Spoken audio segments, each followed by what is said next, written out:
خلالي وعمريرو ورقن همال سجل ندهفات كتيرو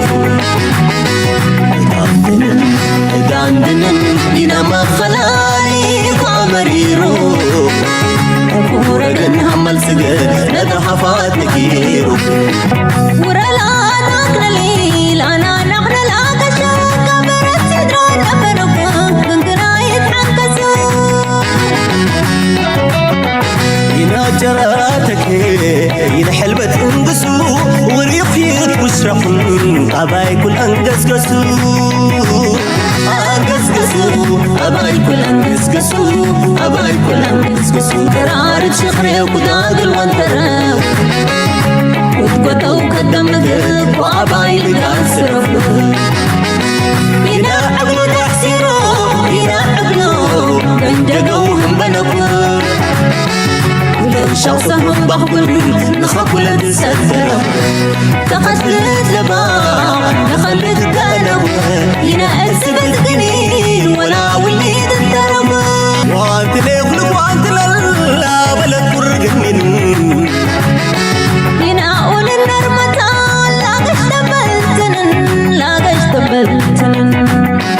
ورا مريح بليد كل وجم سنن من درتنا حسانك خير ارسم مخاخن خير ارسم مخاخن واسور دقرخوا كوني وانا خلالي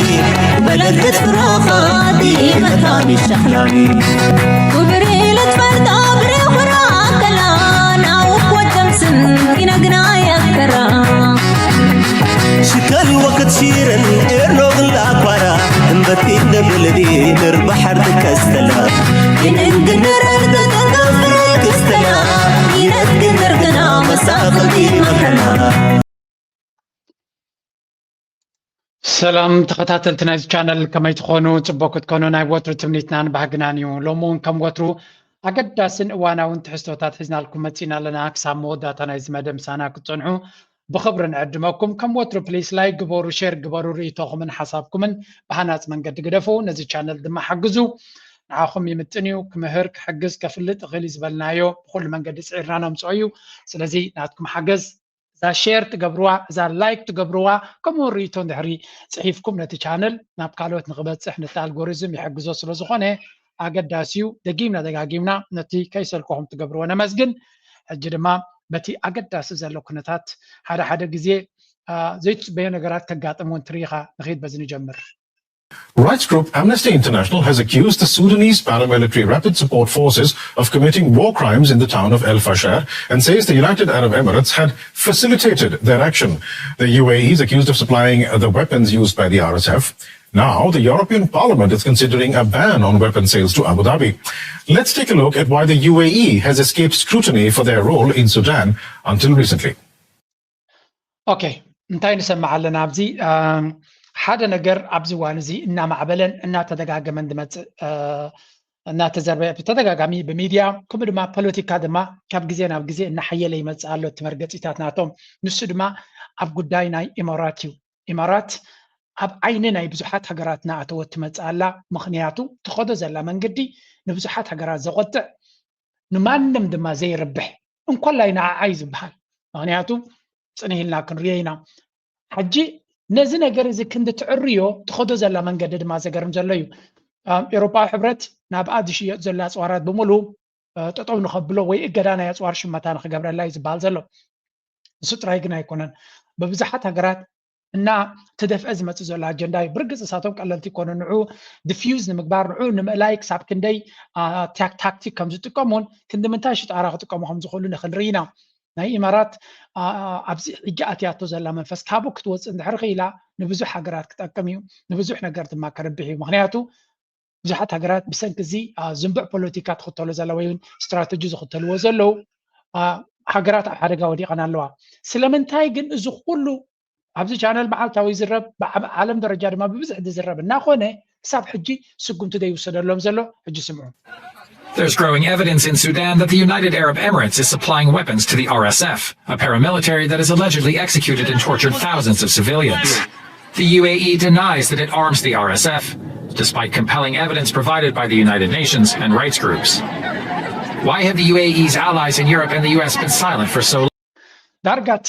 ኢማራት ኣብቲ ኩናት ኢድ ኣለዋ የብላን ክንደምንታይ ተበርክታላ ክንደምንታይ ኢድ ኢትያላ ዳርጋ ኣብዚ ዋን እዚ ዝጠራጠር ኣካል የለን ስለምንታይ ግን ክንድዛ ዓይነት ዝኣክል ጭብጥን እንኳን ላይ ብስላያን ኣሜሪካ ሰሰነ ሓበሬታ ነሃለወ ዝኾነ ይኹን ስጉምታ ብልዕሊ ኢማራት ክውሰድ ዘይክእል ዝብል ሕቶ ብዙሕ ዝዝረብ ገንዘብ ተለካ ክንደምንታይ ሕጊ ናይ ምጉዕፃፅ ክእለት ከም ዘሎ ድማ ክንሪና ምክንያቱ exactly በናይ ጻውተሎ game ክትርዶ ክትከላለካ long and let's say financial interests play a role. The UAE are seen unfortunately as an ATM by most European governments who want tens of billions if not more worth of investments into their country. Whether it's a new AI center in France, an investment deal with Italy, or football clubs in the UK, the UAE has proven to be a big spender. It's also pumping billions of dollars into US industries and real estate. They invested over $2 billion in a cryptocurrency exchange that is owned by the Trump family, the Trump Corporation. So you have seen العلامة سلمنتاي كندز زعكل صقمات ناقات اما خلو زخونه يكون تحتاتነት زي قرب እንድሕሪልካ ገንዘብ ስለ ዘለዎም ይትሕጽር ዝበለ መልስናቱ ገንዘብ ምህላው ጥራይ ኮነን ገንዘቦም አበይ ቦታ ይጥቀምዎ ሪኢኻ ከምዘይ ራኻ ሰሚዕካ ከምዘይ ሰማዓካ አክት ንኽትገብር እዮም ዝገብሩኻ ምክንያቱ እቲ ቀደም ገንዘብ ዝነበሮ ዝበሃል ዓለም ኤውሮፓን አሜሪካን ይነሩ ሎሚ ገንዘብ የብሎምን እዞም ሃገራት እዚኣቶም ልክዕ ከምዚ ኤርትራ ኢንቨስትመንት ትደሊ የአፍሪካ ኢንቨስትመንት ትደሊ ገንዘብ ኢንቨስት ገብረላ ትደሊ ናይ ቻይና ዲ ናይ ካል ንብሎ ከምዮም ሳቱን ባዕሎም ለመንትዮም ተቀይሮም ስለዚህ እቶም ሃገራት ሶቨሬን ፋንድ ዘለዎም ዕቁር ሃብቲ ዘለዎም ዕቁር ሃብቲ ጥራይ ዘይኮነ ድማ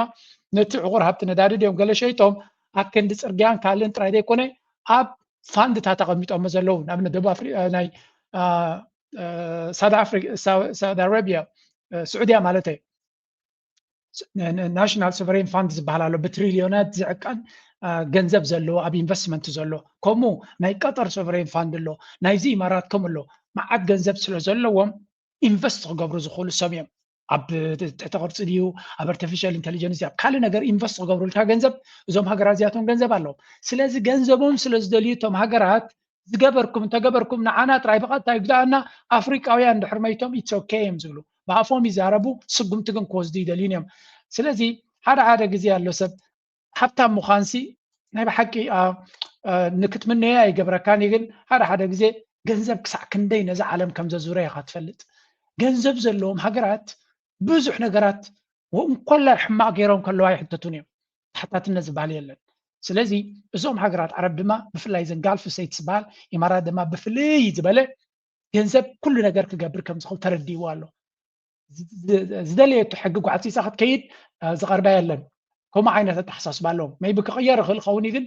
I think so far it's going بخمو من قديس خيزلو ندونالد ترامب جن كم هاجر درجات راح يكونوا حزام مزلو خاطر جرب بقلة سبيهم حزام مزلو سلمتاي أب تكالات ناتو أب ريل استيت ناتو أب كريبتو ناتو أب نايدوكو تكالات بزح إنفستمنت ببيدونا زي تمن جنزب إنفستيجرو مالو سلسلة دونالد ترامب بزيك على العالم ناي جنزب سبنا يربح حسب سلزخونه ولا تنكالو تجارات كومن دينجن كزارب أيكمرتنيو ስለዚህ maybe ኣብዚ ዋን እዚ ትጻቕጥና ዓብየ ስለ ዝኸይድ ዘሎ ጻቕጥ ክገብር ይኽእል ኢልካ ግምት ይግመት ኣሎ እዩ ግን እቲ ግምት ናብ ተግባር ክቕየር ይኽእል ዳይክልን ካላርሲ እዩ ኣብዚ ሕጂ ናይ ስዑድያ ንጉስ ምስ ተዛረቦ ዝበሎ ርኢና ኣለና ንሱ ንበይኑ ግን እኹል ኣይኮነን ምክንያቱ ነቲ ንጉስ ንክሕጉስ ኢሉ ብብዙሕ ገንዘብ ኢንቨስት ስለ ዝገበረሉ ሕራ ኢልዎ ካብኡ ምስ ከደ ግን እቲ ናይ ኢማራት ጭዋዳ እውን ስለ ዘሎ ድሮ እቲ ሓሳብ ናይ ምቁራፅ ተኽሲ ተባሂሉ ዝቐረበ ናበይ ገፁ ይኸይድ ከም ዘሎ ነዚያ ንስማዕ ከታሓዘልኩም ስለ ዝኾንኩ እዚኣ ተሓዳሽ ብዛዕባ እዚ ዶናልድ ትራምፕ ኣበጊስዎ ዘሎ ዝበሃል ዘሎ እዩ Sudan's war is on everyone's agenda around the world. After weeks of intensifying fighting for control of key provinces, it's being discussed at Canada's G7. It's debated at the G20, and it even slips into talks between Donald Trump and Mohammed bin Salman. Everyone's talking, but few are acting. The world's biggest humanitarian disaster keeps unfolding, and the international ሶንታዩ እቲ ጉዳይ ኣብዚ ዋን እዚ ጉዳይ ናይ ሱዳን ኣብ ቃልዕ ካብ ዝወፅእ ብፍላይ ኣብቲ ሜይንስትሪም ሚድያ ጥራይ ዘይኮነ ወላ ኣብቲ ፖለቲካል ሰርክልስ ይዝረብ ኣሎ ኣብ ናይ G20 ናይ G7 ሃገራት ኣብ ካናዳ ቶም ሚኒስትራት ተራኺቦም ከለው ተዘሪቡ ኣብ G20 ድማ ከም ኣጀንዳ ተላኢሉ ኣብ UN ይዝረባሎ ስጉምቲ ግን የለን ስለምንታይ ስጉምቲ ብረብሓ ዝተጠናነገ ስለዝኾነ ስለዚ ክንዲ ተዛረብካ እንተ ተዛረብካ ነቲ ኩነታት እቲ ንኸተተግብሮ ድሌት ክህሉ ክኽእል ኣሎ እቲ ሱዳን ንኣብነት መዓት ሃብቲ ዘለዎ ሃገር እዩ ግን ሃብትኻ ንስኻ ዘይትቆፃፀሮ ተኮይንካ ድማ ትርጉም የብሉ ስለዚ እቲ ሃብቲ ናይ ሱዳን ቁፅፅር ስለዘይብላ ሱዳን ኣብ ዝዋን እዚ ኣጀንዳ ናታ ብኻልኦት ዝዝወር ዘሎ እቲ ብኻልኦት ንዑድ ዝውሩ ዘለዉ ድማ ንረብሓ ናይ ሱዳን ዝሰርሑ ኣይኮኑ መብዛሕቲ ግዜ ብዋጋ ናይ ሱዳን ረብሖም ከሳልጡ ዝፍትኑ ድማ ንርኢ ኣለና RSF ድማ حدش سقمت غيرلو اتو سقمت انتهي مسألة الجرائم on Monday. The war has exhausted our Sudanese people. Ending the cycle of bloodshed has become a duty that cannot be postponed. And based on our national responsibility and in response to international efforts, we announce a 3-month humanitarian truce with the cessation of all hostile acts. But before Daglo's words even landed, Sudan's army chief Abdel Fattah Burhan had dismissed the US-led mediation outright. The mediators presented another proposal. ሕጂ እንታይ እዩ ዝበሃል ዘሎ ኣብዚ ናይ ብሓቂ ዘገርም ኩነታት ኢና ሰላም ክመፅእ ኢልና ተስፋ ጌርና ነርና እቲ ፀወታ እንታይ ገይሮም ኣለው ረይዎ ናይ ብሓቂ ክሳዕ ክንደይ ሓደገኛ ፀወታ ይፅወት ከም ዘሎ ኣብ ሱዳን ኢኻ ትፈልጥ ሱዳን ድሕርዝን እዩ ኣሜሪካ ምቁራፅ ናይ ተኽሲ ክትገብር ወይ ነቲ ኩነታት ክትፈትሖ ትፍትን ኣላ ሓደ ነጥፊ ኣቕሪቦሞ ዘለዉ ድማ ነቲ ሰራዊት ሱዳን ከፍርስዎ ይደሊ ኣለዉ ዳርጋ ድሌት ናይ ኢማራት ከሳልጡ እዮም ዝፍትኑ ዘለዉ ብመንገዲ እቲ መሳድ ፕሎስ ዝበሃል ዘሎ ሓድሽ ሓሳብ መፅኡ ኣሎ ሕጂ ሰራዊት ናይ ሱዳን አልቡርሃን ኣይንቕበሎን ኢና ወይ እውን ክቕየር ክኽእል ኣለዎ ዝብል መርገፂ ምስ ሓዘ ምስ ፈለጡ እንታይ ገይሮም መሲልኩም ኢማራት ነዚ ሕሜቲ ተቐበሎ ናይ በይንኻ ምቁራፅ ተኽሲ ኣውጅ ኢሎም ኣለዉ ስለዚ ናይ 3 ወርሒ ምቁራፅ ተኽሲ ኣውጅ ኣለኹ ይብል ኣሎ እዚ ስለምንታይ ከም ይብል ኣሎ ዶናልድ ትራምፕ ዘበገሶ ምቁራፅ ናይ ተኽስን ናይ ሰላም ጉዕዞን መን ዓንቂፍዎ ንኽበሃል ሕጂ ሰራዊት ናይ ሱዳን ስለዚ ሓደ ፕላን ይሰዱልካ እቲ ፕላን ድማ ንዓኻ ዘይዋፅእ ምዃኑ ምሽ ትፈልጥ ነቲ ዘላይኻ ሽዑ ምስ ይቕበሎ ንስኻኻ ስለ ዘይዋፅእካ ይዋፅኣንን እዩ ዝበልካ ዶናልድ ትራምፕ ዘበገሶ ሰላም ሰራዊት ናይ ሱዳን ይነፅግዎ ኢልካ ነቲ ኩናት ንኽትቅፅል ትገብር እዚ ከዓ ናይ ብሓቂ ረሳሕ ዝኾነ ፖለቲካዊ ፀወታ ኢና ንርኢ ዘለና እዚ ፀወታ እዚ ድማ ናይ ብሓቂ ብከምዚ መንገዲ ተቐፂሉ ሰራዊት ናይ ሱዳን ኦፍኮርስ ዘይዋፅኦም እንተኮይኑ ኣይዋፅኣናን ይክብሉ ሉላውነቶምን ግዛታዊ ሓድነቶምን ዝትንክፍ እንድሕር ኮይኑ ኣይንቕበሎን ኢና ኢሎም ኣለዉ ነዚኣ ግን ድሮ እቲ ሚድያ ናይ ኢማራት ብኸመይ ክገልፆ ቀኒ ከረየኩም እየ ቅድሚኡ ግን እዛ ሕጂ ዝብለኩም ሓንቲ ካብተን ኣዝየን ኣገደስቲ ሓበሬታታት ዝብለኒ ኣነ ኣብ ዝሓለፈ ትዝክሩ እንድሕር ኮይንኩም ሚኒስትሪ ጉዳያት ወፃኢ ኤርትራን ሚኒስትሪ ጉዳያት ወፃኢ ኤርትራን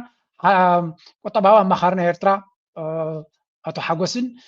ኣቶ ዑስማን ሳልሕን ናብ ዑማን ከይዶም ነይሮም ማስካት ከይዶም ምስቲ መራሒ ናይቲ ሃገር ተራኺቦም ነይሮም እዚ ርክብ እዚ ግን ኣገዳሲ ክኸውን ይኽእል ኢለኩም ነይረ ምሻነ and this is also another reason ስለምንታይ ከምኡ ከም ዝበልና መመሊሱ ይበርሃልና ኣሎ ዑማን ንኢማራት ከም ሓደ ኣዝዩ ሓደገኛ ሃገር እያ ትሪኦ ዑማን ጎረቤታን ኢማራት ጎረባብትየን ዑማን ድማ ኣዝዩ ዓብ ሃገር እዩ እንዳ ውቅያኖስ ዝቆፃፀር እዩ ወሽመጥ ሕርሙዝ ዝበሃል ድማ ኣገዳሲ መሕንቆ ከምዚ ናይ ባቤል መንደብ እትቆፃፀሮ ሃገር መን እያ ዝተልኩም ዑማን እያ ብቁጠባውን ፅቡቅ ሃገር እዩ ዓብ ሃገር ድማ እዩ ስለዚ ምስ ኤርትራ ዝሓለፈ ሚኒስትር ፎሬን ሚኒስተር ናቶም ኣስመራ እትዩ ምስ ኤርትራ ተራኺቡ ነይሩ ኤርትራ ድማ ልኡኻ ሰዲዳ ነይራ ስለዚ እዚ ርክብ ኣብ መንጎ ክልቲአን ሃገራት ዘሎ ልዑል ኣገዳስነት ኣለዎ ስለምንታይ ኣብዚ ሓድሽ ኣገዳሲ ኣርቲክል ፅሒፎም ኣለዉ ኣብቲ ኣርቲክል ዝብልዎ ዘለዉ ድማ ኢማራት ትኽተሎ ዘላ ኣገባብ ብግልፂ ሽማይ ጠቐስዋን ግን ናይ ብሓቂ ሓደገኛ ኩነታት ምዃኑን እዚ ከዓ ንኩሉ ታሪካዊ ስሕተታት እናተፈፀመ ይኸይድ ኣሎ መሰረት ናይ ሃገራትን ከምኡ ድማ ከምኡ ዓይነት ኣካይዳ እንታይ ዓይነት ዕንወት ከም ዘምፀ ታሪካዊ ነጥብታት ጠቒሶም እዮም ዝዛረቡ ስለዚ ኔቶ ኣብ ኮሶቮ ኢንተርቬንሽን ኢሉ ኣብ ሰርቢያ ዝገበሮ ዘስዓቦ ኩነታት ይገልፁ ድሕሪ ናይ 911 ወይ እውን ኒውዮርክ ምስ ተሓረመት ኣልቃዒዳን ኦሳማ ቢንላደንን ኣልቃዒዳን ሃሪቦሞ ኒውዮርክ ተባሂሉ ከም ግብረ መልሲ ናብ ኢራቅ ኢሉ ዝኸደ ናብ ኣፍጋኒስታን ናብ ኢራቅን ዝኸደ እንታይ ፈጢሩ ለሎምን ንሪኦ ኣለና ናቱ ድማ ከምኡ መቐፀልታ ድማ ናብ ሊብያ ኢሉ ዝተበገሰ ዴሞክራሲ ንምምፃእ ተባሂሉ ናብ ሱርያ ዝኸደ ናብ የመን ዝኸደ ናብ ሱዳን ዝኸደ እንታይ ይፈጥር ኣሎ ንርኢ ኣለና ሰራዊት ብኢድ ኣዙር ውግእ እናኸድካ መርሰነሪስ ዕጡቃት እናገበርካ ከምኡ ዳይሬክት ሰራዊትካ እናገበርካ ዝግበር ክንምንታይ ሓደገኛ ካይዳ ምዃኑ ብግልፂ ይዛረቡ ኣለዉ ስለዚ እዚ ናይ ዑማን መርሕነት ነቲ ኢማራት ትኽተሎ ዘላ ኣብ ጎረቤቶም ዝኾነት ሃገር የመን ዘጋጠመ ኣስካሕካሕ ኩነታት ስለ ዝርእዩ ዘለዉ ኣብ ሱዳን ዘጋጥም ዘሎ ድማ ሕጂ ይርእዩ ስለ ዘለዉ ኣብ ሶማልያ ዘሎ ይርእዩ ኣለዉ ኣብ ካልእ ቦታታት ስለዚ ኤርትራ ኣብቲ ከባቢ እቲ ዘላ ምዃና ስለ ዝርእዩ ዘለዉ ኤርትራ ድማ ብኩሉ መንገዲ በቲ ናይ ኢማራት ፅልዋ ክትፅሎ ዘላ ሃገር ወይ እውን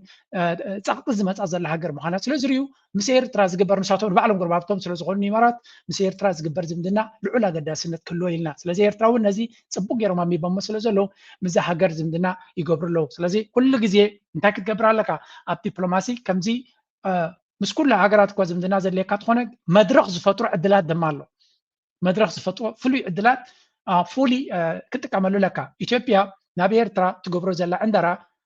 ንዓና ስግኣት እዩ ንልውላውነትና ንግዛት ሓድነትና ንኩሉ ነገርና ክንብል ከለና ንግብፂ ድማ ኤግዛክትሊ ከምኡ ዓይነት ስግኣት እዩ ስለምንታይ ወላ ኤርትራ ልውላዊት ሃገር እያ ግብፂ ግን ኢትዮጵያ ብትደልዮ ዘላ ዕንደራ እንተኮይንላ ኢሎም እዮም ዝግምቱ ሰም ተሰሊጥዋ ንሕና ኢና ክንጉዳእ ባህልቲ እዮም ናይ ህዝቢ ኤርትራ መጉዳእቲ ገለ መለ ከይስምዖ ምኽእል እዩ ኢትዮጵያ ከም ገለ ኢላ ብዓሰብ እንድሕር መፅኣ ግን ንግብፂ ኣዝዩ ከቢድ ብድሆ ክፍጠረላ ምዃኑ ዋላ ናብ ዓሰብ ጥራይ ዘይኮነ ዋላ ብሶማሊላንድ እንድሕር ወፅኣ ብበርበረ እንድሕር ወፅኣ ኣብ ደገ ባሕሪ ረኺዳ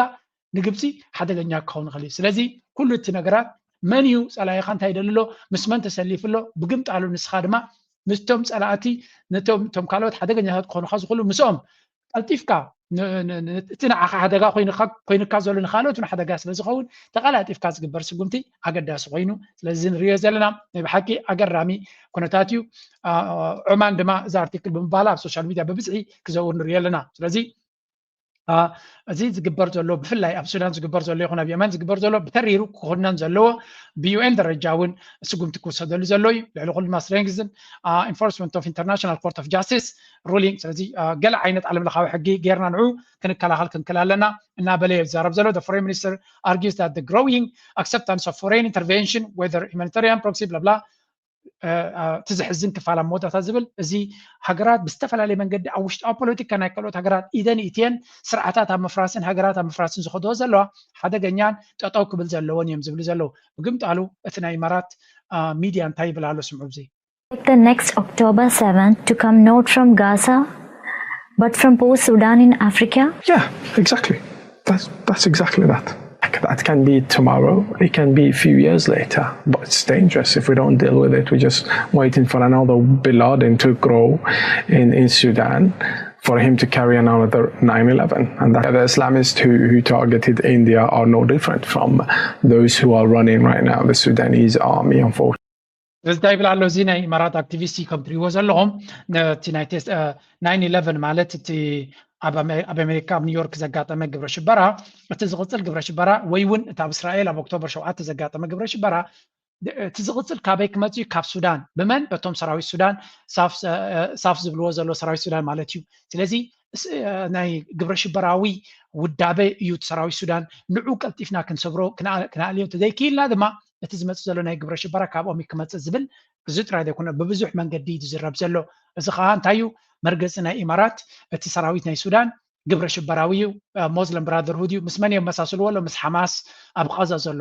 ስለዚ እቲ ኩነታት ንእስራኤል ናይ እስራኤል ካብ ናይ እስራኤል ዝብርትዕ መርገፂ ከምኡ ድማ ንኣሜሪካ ብትክክል ኣበይ ክትሰማማዕ ትኽእል ምሳና ኢሎም በታ ናይ ግብረ ሽበራ ገይሮም እዮም ዝሸጥዋ ዘለዎ እታ ኩነታት that is the danger when a state supports terrorism. It's quite dangerous. They export it everywhere. An attack in Kashmir is not just an attack on India, it's an attack on a global security. ስለዚ መዕለቢ ሪና ኣለና ምናልባት እቲ ኣብ መወዳእታ ገንዘቦም ክሳዕ ክንደይ ከንቀሳቀስ ይኽእል ክንደምንታይ ለውጢ ክገብር ይኽእል ክንደምንታይ ኤውሮጳ ስጉምቲ ክወስዱ ይኽእሉ ዳ ይኽእሉን ነዚ ቀሲልካ ይክረአ ኣብ መወዳእታ ግን እቲ ፓብሊክ ሴንቲመንት ወይ እውን እቲ ፖለቲካውን ካልእን ፀቕጢ ኣብ ልዕሊ ኢማራት እናሓየለ ዝመፅእ ዘሎ ኣብ ገለ ፖይንት እቲ ውፅኢት ይመፅእ ኸውን ፀቕጢ ገብርሎ ምዃኑ መንገዲ ንክቕይሩ ይግድድዎ ምዃኑ እንተዘየለ እቲ ዝኽየድ ዘሎ እንድሕር ቀፂሉ is going to be very very serious ብብዙሓት ሃገራት ድማ ሓደጋ ክኸውን ምዃኑ ፍሎት እዩ እተን ድሮ ኣብ ሓደጋ ዘለዎ ሃገራት ቀሊል ክኸውን ኣይኮነን ናይ ሱዳን ጉዳይ ናይ ብሓቂ ዝሕዝን እዩ ኢማራት ግን ብገንዘብ ጌራ ነቶም ፖለቲካ ናይ ምዕራብ ከም ድሌታት ዝውራ ከም ዘላ እዩ ዝንገር ዘሎ but there is not much we can do ሓንቲ ኣብ ከባቢና ተጋጥም ዘላ ድማ ንስማዕ ምክንያቱ ንዓና እውን ክትንክፈና ስለ ዝኽእል ኤርትራ ማለት እዩ Canal, after 12,000 years of silence, a mighty Ethiopian volcano has roared back to life, sending ash high into the sky. The eruption is already shaking up air travel thousands of kilometers away in Pakistan and India. This is nature's power, unfolding quietly but with global ripples no one can ignore. Ethiopia's highly Gobi volcano erupted. Physicist Stefan Burns here. Breaking news, there has just been a huge volcanic eruption in ኣብ ኢትዮጵያ ሓደ ኣብ ክልል ዓፋር ማለት እዩ ከም ትሪእዎ ዘለኹም ሓደ ሓያል ዝኾነ ቮልኬኖ ወይ እውን ነታጉ እንታይ ኢና ክንብሎ ንኽእል ቮልኬኖ ካብ ከርሲ መሬት ዝወፅእ ሓዊ ማለት እዩ ኣጋጢሙ ከም ዘሎን ንሱ ድማ ካባና እውን ኣፀቢቑ ርሑቕ ኣብ ዘየለ ቦታ ምዃኑ እዩ ዝንገር ዘሎ ክልል ዓፋር ኣብዪ ኣሕመድ ንተንኮልን ንኻልእን ዝሓስቦ ዘሎ ሕጊ ተፈጥሮ ድማ ኣምላኽ ድማ ካልእ ነገር ይገብር ኣሎ ስለዚ ኣይሆፕ ካብዚታት ክመሃሩ እቲ ክልል ዓፋር ክንደይ ግዜ ከምዚ ዓይነት ፀገማት ዘለዎ እዩ ንሳቶም ንኩናትን ንገለን ዘዕገርግርዎ ዘለዉ እቲ ኩነታት ድማ ብቮልኬኖ ገይሩ ፍሉይ ነገር ንርኢ ኣለና ቻብኡ ዘሎ ህዝቢ ድማ ኣምላኽ ምሕረት የውርደሉ ክንብል ንደሊ ቢኮዝ ኣት ኤንድ ኦፍ ደ ደይ ነቲ ዘጋጥም ዘሎ ኢትዮጵያውያን ከምዚ ከጋጥም ከሎ እንታይ እዮም ዝሓስቡ ክገርመኩም እቲ ነታጉስ ሓዳፊቱ ንኤርትራ ገፁ ቀዲዱ ምስ ቀይ ባሕር ከራኽበና እዮም ዝብሉ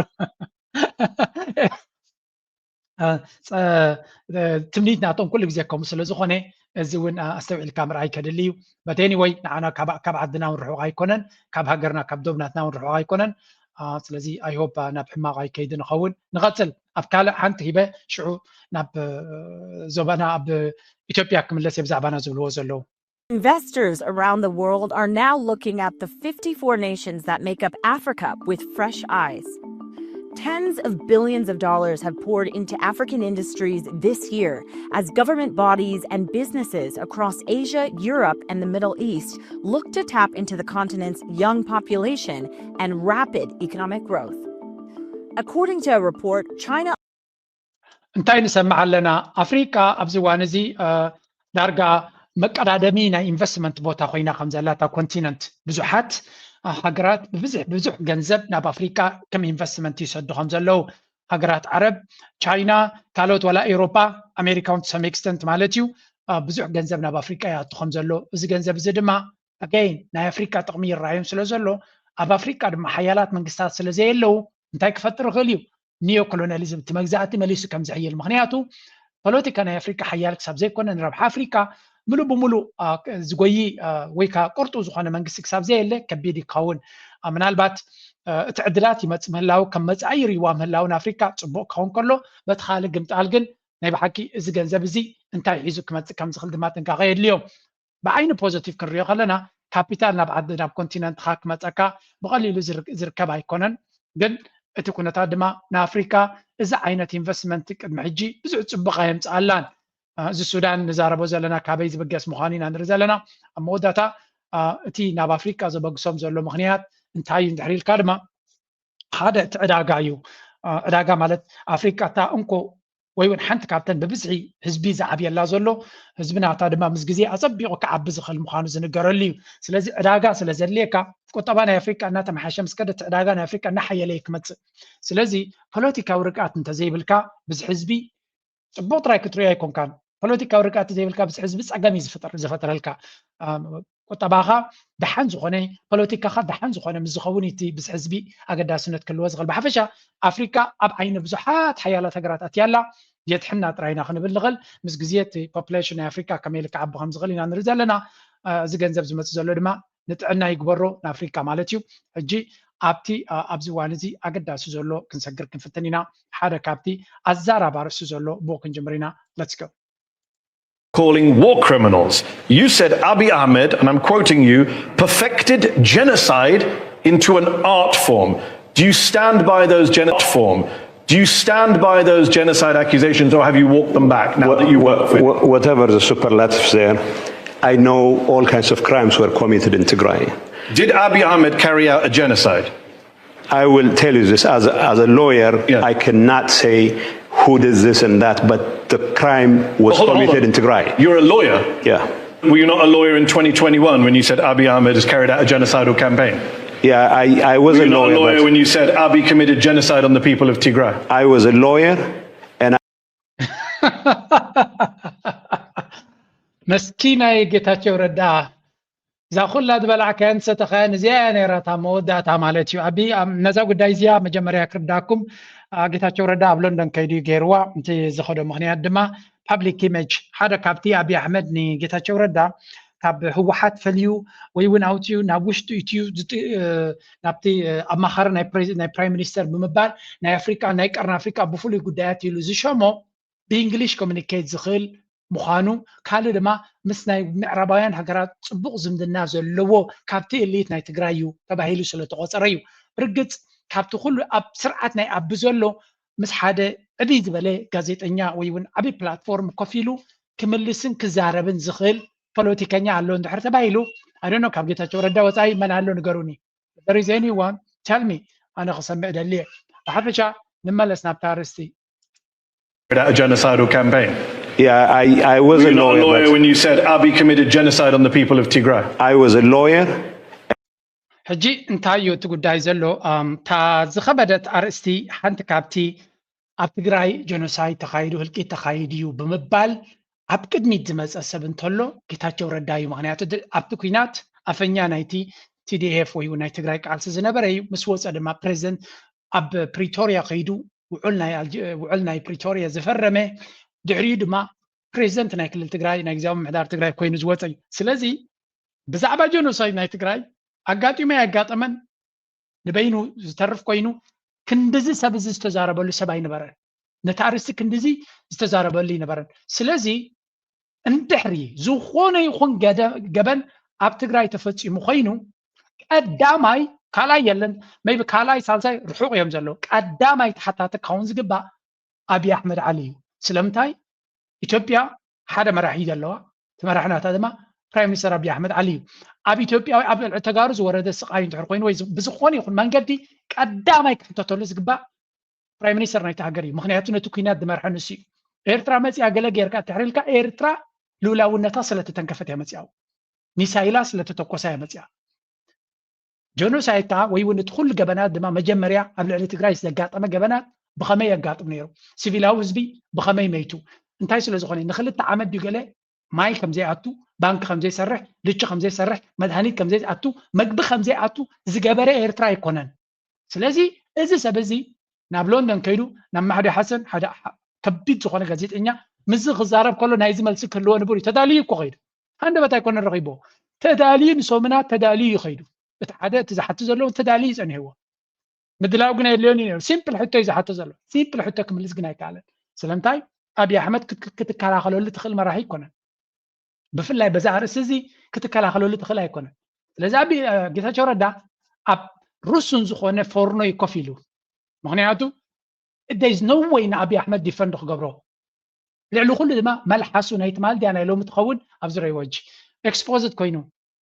እዛ ኢንተርቪው እዚኣ ባይ ዘ ወይ ስለምንታይ ሎሚ ወፅያ መሲልኩም ክሳብ G20 ዋዕላ ዝሓልፍ ዓብይ ጦማ ነይሮም ኣብይ ኣሕመድ ብካልኦት መራሕቲ ጉድ ከይረክብ ቢካዝ ከምዚ ዓይነት ስምምዓት ከይዱ ኣብ በዓል ዩኬ ከይዱ ሕግብግብ ክብልን ንዑ ተገደሱ ላይ ክብልን ዕድል ንክረክብ ምንታን ንኣልጀዚራ ጥጦ ኣቢሎማ ነይሮም እዚ G20 ምስ ተወደየ ካልእ ነገራት ምስ ወደየ ድሮ ከም ትሪእዎ ዘለኹም ዊርድ ዝኾነ ፖለቲካ ናቱ እንዲ ዘሎ ኩሉ ግዜ ሰላምታ ናይ ኣብይ ኣሕመድ ብዙሓት ሰባት እዮም ዝስምድሉ ምክንያቱ I don't know እቲ ገለ እቲ ዘሪኦ ነገራት ብዙሓት ሃገራት ብሕማቕ እዮም ዝጥምትዎ እዩ ዝበሃል ብዝኾነ እሱ ካልእ ኮይኑ ሕጂ ለንቀነ ኮይና ዘላ እዛ ናይ ፕራይም ሚኒስተር ናይ ዩኬ እያ እንታይ እዩ ኣብቲ ክዳኖምን ገለ ፕሮቶኮል ዝበሃል ኣይርድኦን ድዩ ገለ ዝብል እዩ ንመለስ ነዚ ሰብ እዚ ክከላኸል ኢሉ ይመፅዩ in the heat of a conflict that was claiming the lives of hundreds of thousands of people. So was it a genocide or not? I believe genocide has been committed in Tigray. By Abiy Ahmed? Well, I have to be responsible for my words now. So you weren't responsible and I before? am ready to stand by my position that genocide has been committed. I'm confused. Just to clarify for the audience watching, you still believe it was a genocide, yes, but you're not willing to say he did the genocide? Yes. It was a genocide that just happened by itself? No, there were so many actors involved. Okay. So what I'm saying is... Was he one of them? Well, the war on Tigray...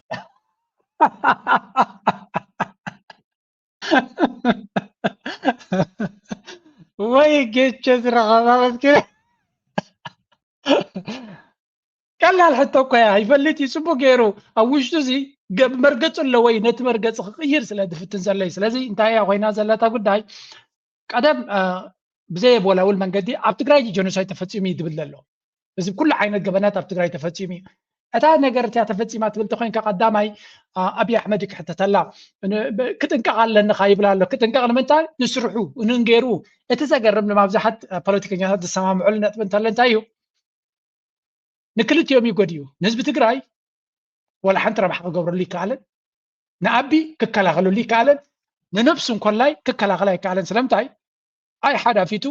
ክበልዕ ከምታ ኣትይዋ ዘሎ ከይ ባዕልኻ ትፈልጥ ኣነ ኣይተገበረን ኢሉ ክሕድ ነይርዎ ወይ እውን ብርግጽ ንሓዲኦም ማለት እዩ ወይ ንተጋሩ መሪጹ ያጋጢም ኢሉ ከምታ ትግራይ ከሎ ዝብሎ ዝነበረ ንሳታ መርገጽ ይመቀጸለ ወይ እውን ተገምጢሉ ኣይፈልጥኒ ኣይተኻየደን ኢሉ ምስ ንአቢ ኣሕመድ መሓዘን ነይሩ ንኹሉ ነገር ዘይጥዕም መልሲ ይብዘሎ ብኩሉ መንገዲ ሉዘር ኮይኑ ይወጽ እዚኣ ምክንያቱ ንሓደ መንገዲ ፖለቲካ ናትካ ቤዝ ኣለካ አንጻርካ ድማ ኣሎ ጌታቸው ረዳ መን ቤዝ ናቱ ኣብዚ ዋን ዘይፈለጠን ኣሎ ናይ መን ረብሓዩ ከቀድም ዝደሊ ዘሎ ምክንያቱ ቶም ክልተ ጎይቶት ይክግዛእ ዝፍትን ዘሎ ህዝቢ ትግራይ ኣብ ሽግር ወዲቑ ከሎ ናቱ ፖለቲካ ኣካይዳ ናሃለዎ ከሎ ንዑ ገዲፉ ምስቲ ዝጭፍጭፎም ዝነበረ ዝበሎ ቀደም ምስ ተቃሊሰ ዝበሎ ምስ አብይ አሕመድ ክሰርሕ ይፍትን ኣሎ ክልተ ተቃራኒ ረብሓ ስለ ዝኾነ ኣብዚ ድማ ንክልትዮም ክትሕጉስ ምፍታን ንክልትዮም ምቁጣዕ እዩ exactly that's what happened here ልክዕ ድማ ንክልትዮም ከም ዘቆጥዕ ኮይኑ ማለት እዩ was led by ስለምታይ ቆም ለኩም አለው ናይ አብይ አሕመድ አክቲቪስትስ ተቆጥዖም አለው በዚ ምክንያቱ ናይ አብይ አሕመድ ጎሊቲዎ ንረብሑ ኢሉ ጎሊቲዎ ይብሎ ተጋሩ ድማ ተቆጥዖም አለው everybody ንሱ ድማ ውርደተኛ ኮይና ኮሚዝ ብለዚ ኣብታ ነዋሕ ኢንተርቪው ንስኻ ሓሳብ ኩሎም ሓሰውቱ ይብሉ አው ዝነበሩ ይስሕቆሉ እንኳን Prime Minister Abiy Ahmed himself. So he led the genocide. I mean, we don't have to be that specific. We do. He led the war. That's why we invited you here to find out your opinion. He led the war. He led. وجاه عنده بتخكل كزارة تجددني له of course كنت تزارة لك سؤال كام مبلغ يلني له نالك بكات قداي كن بعزور بتزاور في بكال لقط ملسي أبتقول دايت إذا لو ويلا كايلو no نصور ملسي نادلنا غايب للوس. So I will give him the opportunity to defend himself in public, in court. Okay. What I'm saying is all kinds of crimes. You mentioned crimes, ethnic cleansing, genocide were committed. ስለዚህ ኩሉ ጸገማት ኩሉ ገበና ተፈጽሚ ዝብል ዘሎ እቲ በኻልእ ከምኡ ፖለቲከኛ ካል ኢትዮጵያው ዝብለ ስምዑ አገዛዝ በተለይም ይሄ ጠቅላይ ሚኒስትር በስልጣን ላይ እስካሉ ድረስ ከቀውስ ወደ ቀውስ ነው የምንሸጋገር ከመኖር ወደ አለመኖር ነው የምንሸጋገር ስለዚህ ጥያቄያችን ምንድነው መሆን ያለበት ጦርነት መቆም አለበት ጦርነት እንዲቆም ደግሞ የግፍ አገዛዝ መወገድ አለበት ኢትዮጵያ ውስጥ የግፍ አገዛዝ እንዲወገድ ደግሞ አዲስ የሽግግር ሂደት ያስፈልጋል ከዛ የጋራ የሆነ ሁላችንንም የሚጠቅም ዘላቂ ሰላም መስፈን አለ ከዛ ሰማዕኩማ በተለይም ይሄ ጠቅላይ ሚኒስትር በስልጣን ላይ እስካሉ ድረስ ከቀውስ ወደ ቀውስ ነው የምንሸጋገር exactly ስለዚህ ናይ ኢትዮጵያ ጸገም በአብዩ ብዙ ጸገማት ከሉ አይخلي ቀዳማይ ጸገም ግን አብይ አሕመድ እዩ ምክንያቱ አብይ አሕመድ ኣብ ትግራይ ጥራይ እንተዝኸው ነይሩ ናይ ህወሓት ገለ መለልካ ክሸፋፍነሉ ምተኻለ ነይሩ አብይ አሕመድ ግን ኣብ ኦሮሞ ቃንዛ ፈጢሩሎ ኣብ ኣምሓራ ቃንዛ ፈጢሩሎ ኣብ ትግራይ ዝገበሮ ነልካይ ዝረበሉሎ ኣብ ቤንሻንጉል ተኸድካ ተመሳሳሊ ኣብ ዝቐረባ ጥራይ 50 ሰብ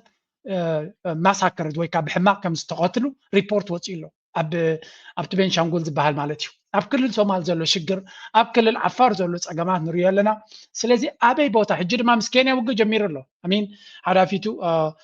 ጠራኒፍና ክንሪዮ ስለ ዘለኹ እምበር ሰብ እዚ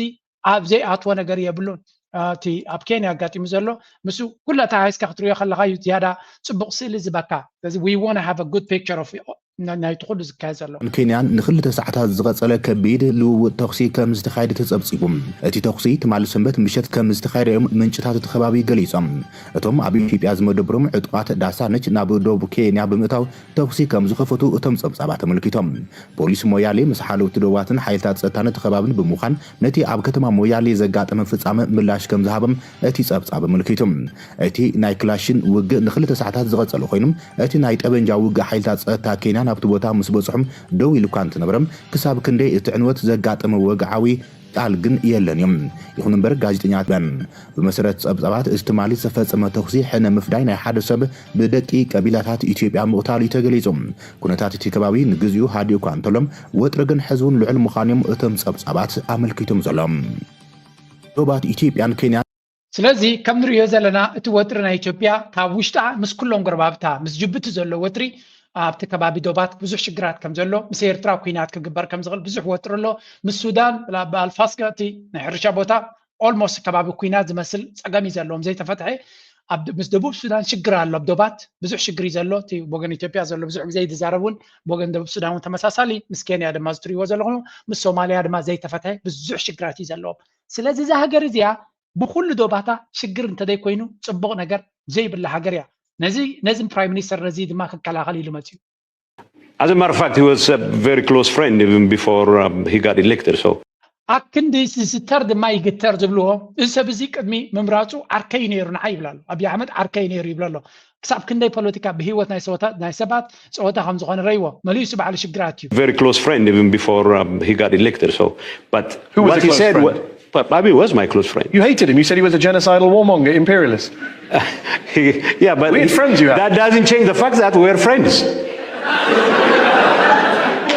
The fact that he's a genocidal warmonger didn't change the fact that you were friends. No. I'm stating the fact. Before the genocide, yes. You mean you were friends? Yes. And after the genocide, you were friends. Just during the genocide, you weren't friends. ወይ ጌታቸው ዝረኸባ መጀመርያ ምስ ጋዜጠኛ እዚ ኣብዚ ዋን እዚ ኣብዚ ሕጂ ዘለዎ ኩነታት ክቐርብ ኣይግባኦን ነይሩ በዓሉ ሕጂ እዚኣ ኣነ ዓርካ ቅድሚቲ ምምራፁ ስዕሩ ኺና ነርና ኢልዎ ግን ጀኖሳይድን ሕማቕ ህልቂትን ፈፂሙ ትብል ኣለኻ ስለዚ ብዘይገድስ እንታይ ዓይነት መርገፂ ነይርካ ቅድሚቲ ኩናት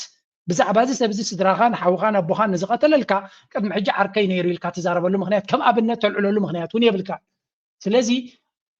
ቅድሚቲ ኩናት ዕሩኽ ነይርኩም ኣብቲ ጀኖሳይድ ክልቲኹም ብዝተፈላለየ ኮይንኩም ሰባ ወዲኹም ድሕሪኡ ድማ ሰብ ምስ ተወድአ ተመሊስኩም ኣብታ ናይ ቀደም ዕርክነትኩም መፂኹም ትኸውን ደሎ እዩ ዝብሎ ዘሎ ናይ ብሓቂ ንሰማዒ ደስ ዘመም ኢና ንርኢ ዘለና እዚ ድማ እቲ ፖለቲካ ናይዚ ሃገር እዚኣ እንታይ ከም ዝመስል The fact that he's a genocidal warmonger didn't change the fact that you were friends. No. I'm stating the fact. Before the genocide, yes. You mean you were friends? Yes. And after the genocide, you were friends. Just during the genocide, you weren't friends. We were fighting each other. We're at each other's yes, and thousands of people. No. I mean, let's not. ናይ ብሓቂ ጌታቸው ዝረኸባ ካል እዩ እስከ ተጋሩ እንታይ ይብሉ ለው ንሽተይ ሰሚዕና ናብቲ ፖለቲካ ክምለስ ዓያት ህዝቡ እውን ከምታ ዝበልካያ ምእንታን ክንከይድ ሕዚ that you spent years calling war criminals. You said Abiy Ahmed, and I'm quoting you, perfected genocide in በትግራይ ህዝብ ላይ ጄኖሳይድ ፈጽሟል ብለው እንደማይናገሩ አቶ ጌታቸው ረዳ ገለጹ። የጠቅላይ ሚኒስትር አብይ አህመድ አማካሪ ጌታቸው ረዳ አብይ የቅርብ ጓደኛዬ ነው፣ እርሱ ጄኖሳይድ ፈጽሟል ብሎ ነጥሎ መናገርም ተገቢ አይደለም ብለዋል። ጠቅላይ ሚኒስትር አብይን የትግራይ ህዝብ ሊያጠፋ የኤርትራና የአማራ ተስፋፊ ልሂቃንን ይዞ ዘምቷል። እርሱ ብሓፈሻ ብወገን ተጋሩ ከም ዝትሪእዎ ዘለኹም he is being slandered ከቢድ ዝኾነ መጥቃዕቲ ዝወርዶ ዘሎ and for a good reason ናይ ብሓቂ ሰብ እዚ ንሓደ ካብ ኩናት ካብ ደም ናይ ሰብ ዘይፀግብ መራሒ ክከላኸል ኢሉ ብምምፅኡ ናይ ብሓቂ ዝወረዶ ኣደራዕ ዝነበሮ ተፀላእነትን ፀገምን መሊሱ ከም ዝበስ ኮይኑ ዘሎ I think Do you stand by ሒዝስ ከመይ ጌር ታዘበልካ ንስፋሲ ከመይ ጌርካ ኣብቲ ኩናት ግዜ ጄኖሳይድ ከገበን ከም ዝፈጸመ ጄኖሳይድ ከም ዝፈጸመ ብደንብ ጌርካ ኢኻ ገሊፅካዮ you perfectly ማለት ፒክቸር ጌርካ ነርካ ሲልካ ከምስል በቃስ ከፈቢልካዮ ኢልዎ ያ ስለዚ ኣብኡ ዲኻ ስታንድ ሕዚስ ወይ ቀይርካ ኢኻ ኢልዎ ምንም ዓይነት ቅድሚ ሕዚ ዝተዘረበ ምንም ይኹን ምንም ብዙሕ ዓይነት ወር ክራይም ተፈፂሙ እዩ ኣብ ትግራይ ዝብል ከዓ ተዛሪቡሎ ጌታቸው ብሓፈሻ ተጋሩ ኣብዚ ዋን እዚ ናበይ ገጾም ክኸድዮም ንዖም ዝምልከት ኮይኑ እቲ ጉዳይ ናይ ጌታቸው ረዳ ግን ካብታ ዝነበረታ እና ተበላሽወቶ እያ ትኸይድ ዘላ በዚ ኮይኑ በቲ ሓንቲ ኣብዚ ዘረባ ለንቀነ እቶም ናይ ተጋሩ ፖለቲከኛታት ብብዙሕ መንገዲ እንዲኦም ዘጉርዑ ዘለው ካልእ ፖለቲከኛ ዝብሎ ዘሎ ሓስቡ ኢሳያስ ጥላቸው አልተወውም። በጣም ነው የሚጠላል። ቲፒኤልኤፍን ይጠላል። ግን ያልገባው ቲፒኤልኤፍ ህዝቡ መሆኑ አልገባውም። ግለሰቦች መጥላት ይችላል። ቲፒኤልኤፍ ግን ይጠላል። የቲፒኤልኤፍ አመራር ይጠላል። የኢሳያስ ስህተት እሱ ነው። ጥላቸው ኢዝ ተርብል ግን ጥሩ ነገሩ የኤርትራ ህዝብ ካሁን በኋላ አይዋጋለት። ምክንያቱም በውጊያ ምንም አልተጠቀምም፣ ትግራይም አልተጠቀምም፣ እሱም አልተጠቀምም፣ የኢትዮጵያ ምን አልተጠቀምም። ሕጂ ከም ትሪእዎ ዘለኹም እዚ እቶም ዘይትፈልጥዎ ጀነራል ሳሙራይ ዝበሃል እቲ ምስ ኣብይ ኣሕመድ ኮይኑ ናብ ኤርትራ ንዝግበር ኩናት ክመርሕ እዩ ተባሂሉ ተመዚዙ ዘሎ እዩ። ኣብዛ ሓለፈ ኣይዶነ ብጋዜጣ ብገለ ናብ ኤርትራ ዝግበር ኩናት ናብ ዓሰብ ኢልና ንገብሮ ኩናት ካብ ዓሰብ ጥራይ ንመለስን ኢና ንሻዕብያ ሱሩን መሰረቱን ክንድምስሶ ኢና ኢሉ ዝፍክር ዝነበረ ብጉዳይ ናይ ሃገር ድማ ንኢትዮጵያ ናብቲ ዝግባእ ቦታ ንክመልስ ኢሉ ታዲድ ዝገብር ዝቐነ እዩ። ሕጂ መንገዲ ኣገባብ ቀይሮም ስለ ዘለዉ እንታይ ክብሉ እዮም ጀሚሮም ዘለዉ ምስ ኤርትራ ውግእ ኣየድልን እዩ፣ ህዝቢ ኤርትራ እውን ውግእ ኣይፈቱን እዩ፣ ካብ ውግእ ዝረኽቦ ረብሓ የብሉን፣ ህዝቢ ትግራይ እውን ከምኡ። እዞም ሰባት እዚኣቶም ብፍላይ እቶም ኣብ ጎኒ ኣቢ ተሰሊፎም ዘለዉ ሰባት ጥዕና ናይ ኣእምሮ ዘለዎም ኮይኑ ናይ ስመን ሓደ ክነግረኩም እዞም ሰባት እዚኣቶም ኢትዮጵያ 130 ሚሊዮን ህዝቢ ኣለዋ ኢሎም እዮም ዛረቡ። ካብ 130 ሚሊዮን ጥዑይ ጀነራል ዲኻ ክትስእን ትኽእል ኣነ ገርመኒ እዩ ዘሎ። ምናልባት እዚ ሰብ እዚ ኣብ ግዜኡ ንፍዑ ነይሩ ክኸውን ይኽእል እዩ። ኣብዚ እዋን እዚ ክንዲዚ ሚእትን ገለን ሙኸምዓት መንእሰይ ኣለና ክንዲዚ ሰራዊት ኣለና ነበልካ ነዚኦም ክትክእ ዝኽእል ስለዘይብልካ ድኻ ካብ ጥሮታ ምፂኻ ሕጂ እውን ኣብ ኩናት ሶም ክመርሑኻ ክንዲ ምንታይ ብቁዕ መንእሰይ ክምልምሉ ከምዘይከኣሉ ኢኻ ትርኢ። ንሱ ንግደፎ እዚ ዝብል ዘሎ ኣብዚ እዋን እዚ በቃ ናይ ፕሬዚደንት ኢሳያስ ፅልኢ ኣብ ልዕሊ ትግራይ ፍልይ ዝበለ እዩ ዝብል እንታይ እዩ ንህዝቢ ትግራይን ተፈጢሩ ዘሎ ፅምዶ ንምብታኽ ዝግበር ዘሎ እዩ። ንህወሓት ይፀልኦም፣ ንህዝቢ ትግራይ ይፀልኦም፣ ነቶም መራሕቲ ይፀልእ። ስለዚ ሕጂ እውን ኩናት እንተዘይተገቢሩ ኣብ ኩናት ከምዘይዋፅኦ ብኩናት ከምዘይዕወት ስለተረድኦ እዩ። ኤርትራ ዶ ኩናት ክገብረልኩም ኢላትኩም እያ? ኤርትራ እኮ ሰላም እየ ዝደልያ ኢላትኩም። ሰላም ዘድልየኩም ኣሚን እስከ ክንደግመሎም፣ ምክንያቱ ዝርድኦም ሰባት ስለዘይኮኑ እዚኦም ሰባት እዚኣቶም ክንደጋግሞ ክንክእል ኣለና። ምክንያቱ እቲ ኩናትን ወረ ኩናትን ካብዚኦም ሰባት እዚኣቶም ዝፍለ ይኮነን። ፖለቲካውን ግንባራት ከ ገስጋ በቲ ዘሰክፍ ዝበሃል ክንጅምር ምእንቲ ነዚ ናይ ኢትዮጵያ ዘሎ ኩነታት ተጠቂሱ ነይሩ እቲ ዝሓለፈ። ኣብዚ ምናልባሽ ዝድገም ነገር ዳ ዓዲ ዋዕሉ ንሕና ኩናት ኣይንደሊ፣ ኩናት ደሊና ይንፈልጥ፣ ኩናት ደድሊ ምክንያት የብልና። ናትኩም ጉዳይ እውን ኣይኮነን። ኣብ ደይ ጉዳይኩም ኣትኹም ከምዚ ኣመሰለ ህውከት ዝፈጥር ደናውፅ ነገር ደዋብልዎ። እዚ ዲፕሎማሲ እዩ። ሰዓት ከይኣኸለ ከሎ ከይተባላሸው እዛ ዘረባ እዚኣ ከምቲ ዝድለይ ጠቐስናያን እንታይ ዝብል ዘሎ ፕሬዚደንት ኢሳያስ እዚ ዲፕሎማሲ እዩ። እንታይ ማለት እዩ? ዲፕሎማሲያውን ሽምግልና ገለ ዘድልየና ይኮና ንሕና መርገፂና ኣነ ይነግረኩም ኣለኹ ኣነ መራሒ ናይቲ ሃገር እየ ይብለኩም ኣሎ ይብል ኣሎ። ኣነ ናይ ኤርትራ መራሒ እየ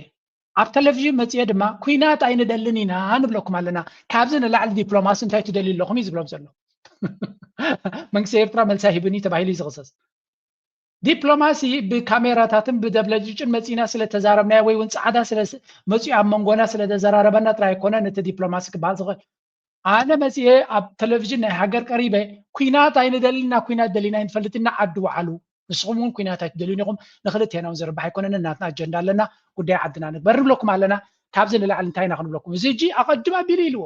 እዚ ንሕጂ ተበፂሑ ዘሎ ናይ ኩናትን ዕንደራን ከይመፀ ከሎ ብእዋኑ ዓዲ ዋዕሉ ንሕና ናይ ኩናት ሸውሃት የብልናን ኣብ ኩናት ዘድሊ ምክንያት የብልናን ካልእ ብዙሕ እዮ ገዛ ኣለና ኣብ ካልእና ክነተኩር ኢና ንስኹም ድማ ከምኡ ኣብ ኩናት ዝወስድ መንገዲ የለን ዲፕሎማሲ ይብላ ኣሎ። ስለዚ ብዕፅር ዝበለ ኤርትራ ኩናት ከምዘይትደሊ ብናይ መለክዒ ክትነግሮም ዘለዋ ብሚድያ ንማሕበረሰብ ዓለም ኣኪባ ብመንገዲ ሚኒስትሪ ጉዳያት ወፃኢ ናይ ኤርትራ ነጊራ ኣብ ዩኤን ከይዳ ኩናት ከምዘይትደሊ ነጊራ። እዚ ኤርትራ ምናልባት ብማዕረቲ ንሳቶም ዝገብርዎ ዘሎ ዕብዳን ናይ ሚድያ ክትገልፅ ኣይትኽእል እያ ዘላ። ነዚ ስለምንታይ ዘምፃልኩም ዘለኹ ዘዘርከበ ጀነራል አንጻርና ካብ ኢትዮጵያ ማለት እዩ ክምለሳ ኢና ግን ዚያውን ስምዑዋ እቶም ጀነራላት ምስ ኣቢ ዘለዉ ዝብልዎ ዘለዉ ዘ ሪፖርተር ኣብ ዝሃቦ ሰፊሕ ትንታነ ቀይሕ ባሕሪ ንቁጠባታት ኤሽያ ኣፍሪቃን ኣውሮፓን ዝራኸብ ኣዝዩ ወሳኒ ናይ ባሕሪ ነጥቢ ከም ዝኾነ ንኣስታት 12 ክሳብ 15 ሚታዊ ካብ ኩሉ ኣህጉራዊ ንግድን ኣገደስቲ ዲጂታላዊ ትሕተ ቅርጽን ከም ዓለማዊ ቁጠባዊ መንገዲ ኮይኑ የገልግል ይብል። ተዛማድነት ናይ ባሕራውን ንግዳውን ካንሸሎም ኣብ ግዜኡ እናወሰኸ ስትራቴጂካዊ ዓለም ለኻዊ ትርጉም ሙሉእ ሜዳን ቀይሕ ባሕርን ከዕቢ ምዃኑ ዘእምት እቲ ጀነራል ኣብ ቀረባ እዋን ብናይ ውክልና ግርጭታትን መሰረታዊ ዞባዊ ንሕንሕ ዝድርኹ ናብ ዘይምርግጋዕ ምውራዱም ንዓለም ለኻዊ ቀረብ ሰንሰለታት መሰረታዊ ሓደጋ ድሕነት ከምኡን ምርግጋዕ እውን ብተመሳሳሊ ከቢድ ጽልዋ ይህልዎ ይብል። ነባርን ክትግምቶ ዝከኣልን ተበጻሕነት ባሕሪ ዘወሃድ ፖለቲካዊ ስፍራም እቲ ዝያዳ ተግባራዊ ዝኾነ መንገዲ ንነዊሕ بعالماوي متأثر فاينانساوي دحنا زفصم متقعتات ون ترجم زلويهم زوننت حنتي إثيوبيا عبد العالم بزي حزبي زلوا قندما أفدق بحر زي بلا حجر بمخانم نايه لاوكو طبعوي صور يقات ما كم زلم اتجنرالي قلت سلازي إذن ريو زلنا كم ريو زلنا زخاب وغنو نتي international community بصحف جيرو كرد على زغل نتا أجندانا يردق بحر زي بحال زلو نمزوارو زقبر زلو قيايو أمريكا بتدقاقامي بزعبا زقوداي زكاب مجمريو كبقسكالو بمنقدي أبالاتنا البرلمانات تزاريباني رايا اتمرقز إدما دارقا صاري إيرترا زخوني إيرترا قدامي صلاياك أب برلمان أمريكا ويون أب بايتون أمريكا أزي سبزيو نيتوبيا دمان أبنا جيروان يريو. There's been discussion here about Ethiopia's desire for a seaport. Obviously, we don't change international boundaries almost ever. ስለዚህ ከም ትሪእዎ ዘለኹም እዚ ብራድ ቸርማን ዝበሃል ናይ ኤርትራ ጸላኢ ኣብይ ኣሕመድ ናይ ኣብቲ ገባሕሪ ተገለዶ ዘረባ ጀሚሩ ለይሉ እቲ መጀመርያ ዝገበረሉ ግዜ ቀዳማይ ዘረባ ዝተዛረበሉ ግዜ ቅድሚ 2 ዓመት ኣቢሉ እዩ ዝብሎ ዘሎ ኣብቲ ገባሕሪ ብላብላ ዝብል ድራማ ጀሚሩ ኣሎ ግን ምናልባት ዘይፈልጥ ከይከውን ሕጊ ንሕና ከም ኣሜሪካ ኢንተርናሽናል ቦርደርስ ወይ ከዓ ሃገራውያን ዶባት ኣይንቕይርን ኢና ኣብ ዝኾነ ይኹን ግዜ ድማ never እዚ ከጋጥም ዘይክእል እዩ ስለዚ ካብቲ ኩነታት ተረዲዩ ክንቀሳቀስ ክኽእል ኣለዎ ዘየጋጥም ነገር ክፅበየ የብሉን ስለዚ ከመይ ገይሩ ምሶም ተሰማሚዑ ክኸይድ ኣለዎ ባይ ዘ ወይ ኣብዚ ዘረባ እዚ እንታይ ኢሉ ምፅኤልኩም ነይረ ምናልባት ኣብ ትግራይ ዘሎ ፀገም ናይ ሰብኣዊ ናይ ምግብን ናይ ካልእ ቀረባትን ፀገም ኣብይ ኣሕመድ ይኽልክሎ ስለ ዘሎ ኤርትራ እምቢ ከም ትብል እኳ ይፈልጥ እየ ግን ኤርትራ ዘይተሓትዋ ብወደባታ ገይሩ ናብ ትግራይ ንክኣቱ ብምባል ተዛሪቦም ነይሮም እቶም ሽዑ ዝነበሩ በዓል ማይክ ሃመርን እታ ሽዑ ዝነበረት ካልእን እንታይ ኢሎም ነይሮም ምስ ኤርትራ ርክብ ስለዘይብልና ክንሓትት ኣይንኽእል ኢና ኢሎም ነይሮም ኤርትራ ሕራይ ክትብል ከም ትኽእል ስለ ትፈልጡ እዩ ግን ብዝኾነ ከም ንሪኦ ዘለና ኣጋይን እቲ ፖለቲካ በዓል ጌታቸው ረዳ ሰለስቲኦም ኣከመይ ዝበለ ዓዛቕቲ ወሪዶም ኣለዉ ሳሞራ በሎ ጌታቸው ረዳ በሎ ጻድቃን በሎ መጋበርያ ናይ ኣቦ ምዃን ክሳዕ ክንደይ ከቢድ ዕዮን ስራሕን ምዃኑ ኢና ንርኢ ዘለና ካብኡ ቀፂሎም ሓንቲ ኣርቲክል ድማ ኣውፅኦም ኣለዉ ኤርትራ ለንቀነ ክትምልሶ ንዝቐንየት ኩሉ ኤርትራ ትገብሮ ዘላ ተሕዲድ ብዘረባ እምበር ሓደ ፅቡቅ ዝኾነ ዘረባ ይህቡን እዮም ዘለዉ ብዝብል ኤርትራ ብዶባ ብልኡላውነታ ከም ዘይትዘራረብ ብመንገዲ ሚኒስትሪ ጉዳያት ወፃኢ ሚኒስትሪ ሓበሬታ ናይ ኤርትራ ዝወፁ ዘሎ ሓበሬታ ስምዒታዊ እዩ ስለዚ ዝተጋነነ ከምኡ ድማ ዝኾነ ይኹን ናይ ፖሊሲ መረዳእታ ዘይብሉ ዘረባ ዝወፁ ዘሎ እዮም ዝብሉ ዘለዉ ኦኬ ናይ ብሓቂ ዘገርሙ እዮም እዚኦም the communication style is described as political theater ከምኡ ድማ ከምዚ caricature moral denunciations hatred of instead of coherent diplomatic arguments ስለዚ እንታይ ዝብሉ ዘለዉ ኤርትራ ክንዲ ብሱል ዝኾነ ዲፕሎማሲያዊ ቋንቋ ተጠቂማ ትምልስ ፀርፊ ዝመልኦ ኣሽካዕላል ዝመልኦ ወይ እውን ከምዚ ፈፂንካ ናይ ምርድዳእ መንፈስ ዘይብሉ ጌራ እያ ትምልስ ዘላ ይብሉ ኣሎ ኣይሓፍሩን እዮም እዞም ሰባት ስለምንታይ ልኡላውነት ናይ ኤርትራ ዝደፍር ዘረባ እዮም ዛረቡ ዘሎ ዝግቦም መልሲ ድማ ይዋሃቦም ኣሎ ዝኾነ እታ ፖተምኪን ፓርቲ ትብል ድማ ነቲ ብልፅግና ዳርጋ ዝበዝሐ ሰብ ኣብ ቀርኒ ኣፍሪካ ንዓ ክጥቀም ጀሚሩ ስለ ዘሎ ኤርትራ ዘውፅሎም ሓዳሽም ብጣዕሚ እያ ከቢዳቶም ዘላ ስለዚ ኤርትራ's regime habitually reduces complex issues into moral binaries Eritrea's principled and ኤርትራ ትብሎ ኩሉ ነገር ሓቅን ዓለም ለኻዊ ሕግን ትክክለኛን ዘረባ ስለ ዝኾነ አንጻሩ ድማ ስነ መጓዝ ስለ ዘይብሎም እንታይ ክብሉ ይጅምሩ ኣለዉ ናይ ኤርትራ ቋንቋ ትክክል ኣይኮነን ብላብላ ኣብ ፍልስፍና እትዮም ኣለዉ but anyway ኤርትራ ተፈላሲፋ ዳ የተፈላሰፈትን ዓለም ለኻዊ ሕጊ ሓልያ ትዛረብ ዘላ ንዓኻትኩም ዝምልከት ጉዳይ ድማ ናብቲ ዓለም ለኻዊ ሕጊ ተመሊስኩም ግቡእ ብትክክል መንገዲ ክትዛረቡ ይፃውዕ ዝግበረልኩም ንቐፅል Here's a story that sounds like the 1990s, a Middle Eastern country ravaged by war, a proxy battle between the West and Russia, and a new hunt for oil. Well, this is Libya in 2025. It's a country located in Africa. It's also a country divided into two camps. Western Libya is ruled by the UN-recognized government. Eastern Libya is ruled by a rebel commander. Since 2020, a fragile ceasefire has kept them apart. It is in this backdrop that an oil race is now unfolding. This week, a team from Tripoli visited the United States. They represent the UN-recognized Libyan regime. And their goal? To bring oil firms back to Libya. That's what they're trying to do. The regime is all set to auction oil licenses in 2026. That'll be the first time in 18 years backdrop that انتهينا نسمع زلنا ليبيا مسكينة عمر القذافي ድሕሪ ሞት ናቱ ድሕሪ ክንደይ ዓመት ሊብያ ከምዛ ትሪእዋ ዘለኹም ኣብ ክልተ እንድያ ተመቒላ ዘላ እቲ ብጫ ኮይኑ ዘሎ እቲ በዚ ወታደራዊ ጀነራል ዝመሓደር ምስ ራሽያ ጥቡቕ ዝምድና ዘለዎ ብኢማራት ድማ ድዝወር ሰብ ምዃኑ ዝንገር እቲ ካልኣይ ድማ ኣብ ከባቢ ትሩብል ዘሎ መንግስቲ ማለት እዩ ከም ትሪእዎ ዘለኹም ሕጂ እቲ ትሩብል ዘሎ መንግስቲ ምስ ኣሜሪካ ፅቡቕ ዝምድና ብምግባር ነቲ ነዳዲ ናይቲ ሃገር ናብ ካምፓኒታት ኣሜሪካን ኤውሮፓን ክሽየጥ ምዃኑ ንሳተን መፅአን ነቲ ነዳዲ ክወስዶ ይሓትት ኣሎ ራሽያ ድማ ምስቲ ካልእ ሓይሊ ኮይና እዚ ነብሱ ዝኻለ ሃገር መልእቲ ኣፍሪስካ ገዳፊ ኣሊኻ ህዝቢ ናይቲ ሃገር ኣብዚ እዋን እዚ ኣብ ከመይ ዝበለ ድኽነት ከሎ ከመይ ጌርካ ፀጋታት ናይቲ ሃገር ትቀዳደመሉ እዩ ዝረአ ዘሎ እዚ ኸ እንታይ ዘርኢ ዘሎ ክላሲካል ኬዝ ንሃገር በቲንካ ፀጋታታ ከመይ ኢልካ ትሻመወሉ ሻማሻማ ትጫወተሉ ተሓታትነት ዘየለ እዚ ሕጂ ዝግበር ድማ ናብ ካልእ ኩናት ከይከይድ ድማ ዓብ ፍርሂ ዘሎ ምክንያቱ ነቲ ሃብቲ ናይቲ ሃገር ብወገን ኣሜሪካውያን ጌርካ ንምውሳድ እዩ ኣሜሪካን ብመሻርክታን ጌርካ ኣብዚ እዋን እዚ ኣብ ግዜ ገዳፊ ከሎ ዝሃብተመት ሃገር ኣብ ኣፍሪቃ እያ ነይራ ኣብዚ እዋን እዚ 32% ህዝቢ ናይ ሊብያ ናብ ዲቕ ዝበለ ድኽነት ዝተሓተ ደረጃ ድኽነት እዩ ዘለዎ ከባቢ ፍርቂ ሚልዮን ዝኸውን ህዝቢ ተመዛቢሉ ኣሎ 2.4 ሚልዮን ዝኸውን ህዝቢ ናይቲ ሃገር ድማ ረድኤት ይደሊ ንኽነብር ማለት እዩ ኣብ ከምዚ ወዲቓ ዘላ እዚ ይመስል እቲ ገዳፊ እታ ሊብያ ንሱ ዝገደፋ ክሳብ ሕጂ ፅገና ይተገበረላን ኣብ ሚድያ ድማ ይትመፅን እያ ንገዳፊ ቀቲሎም ሃገሮም ባዕሎም ዕንዮም ሎሚ ኣብ ግዜ ገዳፊ ዝነበሮም ሂወት ኣይኮነ ኣብ ግዜ ገዳፊ ዝነበረቶም ሃገር እውን ክትህልዎም ኣይከኣለትን እዚ ኩሉ ፀጋ ከለዎም ፀጋ ንበይኑ እኹል ኣይኮነን ንብሎ በዚ ናይ ብሓቂ ዘሕዝን እዩ ሕጂ ድማ እቲ ሃብትናታ ይማቐልዎን ይሻምይዎን ኣለው it's just amazing ኩለንተን ካምፓኒታት እቶም ሽዑኒ ገዳፊ ከውድቑ ከለዉ ዝነበሩ ሓይልታት መፂኦም ነቲ ሃብቲ ናይቲ ሃገር ንምውሳድ ይቀዳደሙ ኣለዉ ሃብትኻ ንምውሳድ ዝግበር ዘሎ ጉያ ስክፍታ ዘይብሉ ሕፍረት ዘይብሉ ብግልፂ ኣብ ቴሌቭዥን መፂኻ እናተዘረብካ ኮይኑ ዘሎ ናይ ሊብያ ዘይተረድኦ ሰብ ኣሎ ገለገለ ሰብ ኣይርድኦን እንድዩ ክርድኦ ዘይደሊ እውን ኣሎ ኣብቲ ፖለቲካ ናይ ሊብያ ዘይተረድኦም ድማ ሕጂ ንገዳፊ ቀቲሎም ሃብትን ነቲ ሃገር ኣባዲቦማ እዕንዮማ ሕጂ ድማ ነቲ ዝተረፈ ክወዙ ይቀዳደሙ ኣለዎ ምሽ ኢለኩም ካልእ ሃገር ድማ ሕጂ ከፍርስዋ ይዳለው ኣለዎ ስምዑ See a change in government. My wife's from Nicaragua. We know how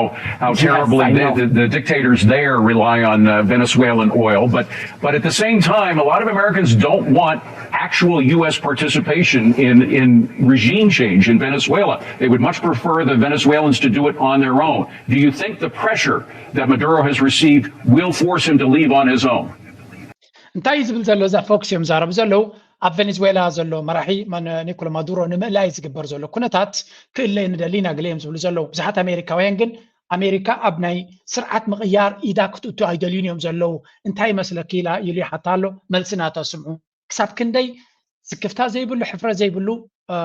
ዝምታ ናይ ካልኦት ፀጋታት ሃገር ናይ ካልእ ሃገራት ኮይኑ ከም ዘሎ እቲ ኩነታት Oh, I think Maduro is not Fidel Castro. Maduro is not a brave boy. So now that he has understood that he's on that very nefarious list of the terrorist organization, that the airspace above Venezuela has been closed off and the commercial airlines from the United States are not flying, he's understanding that we're about to go in. He understands that he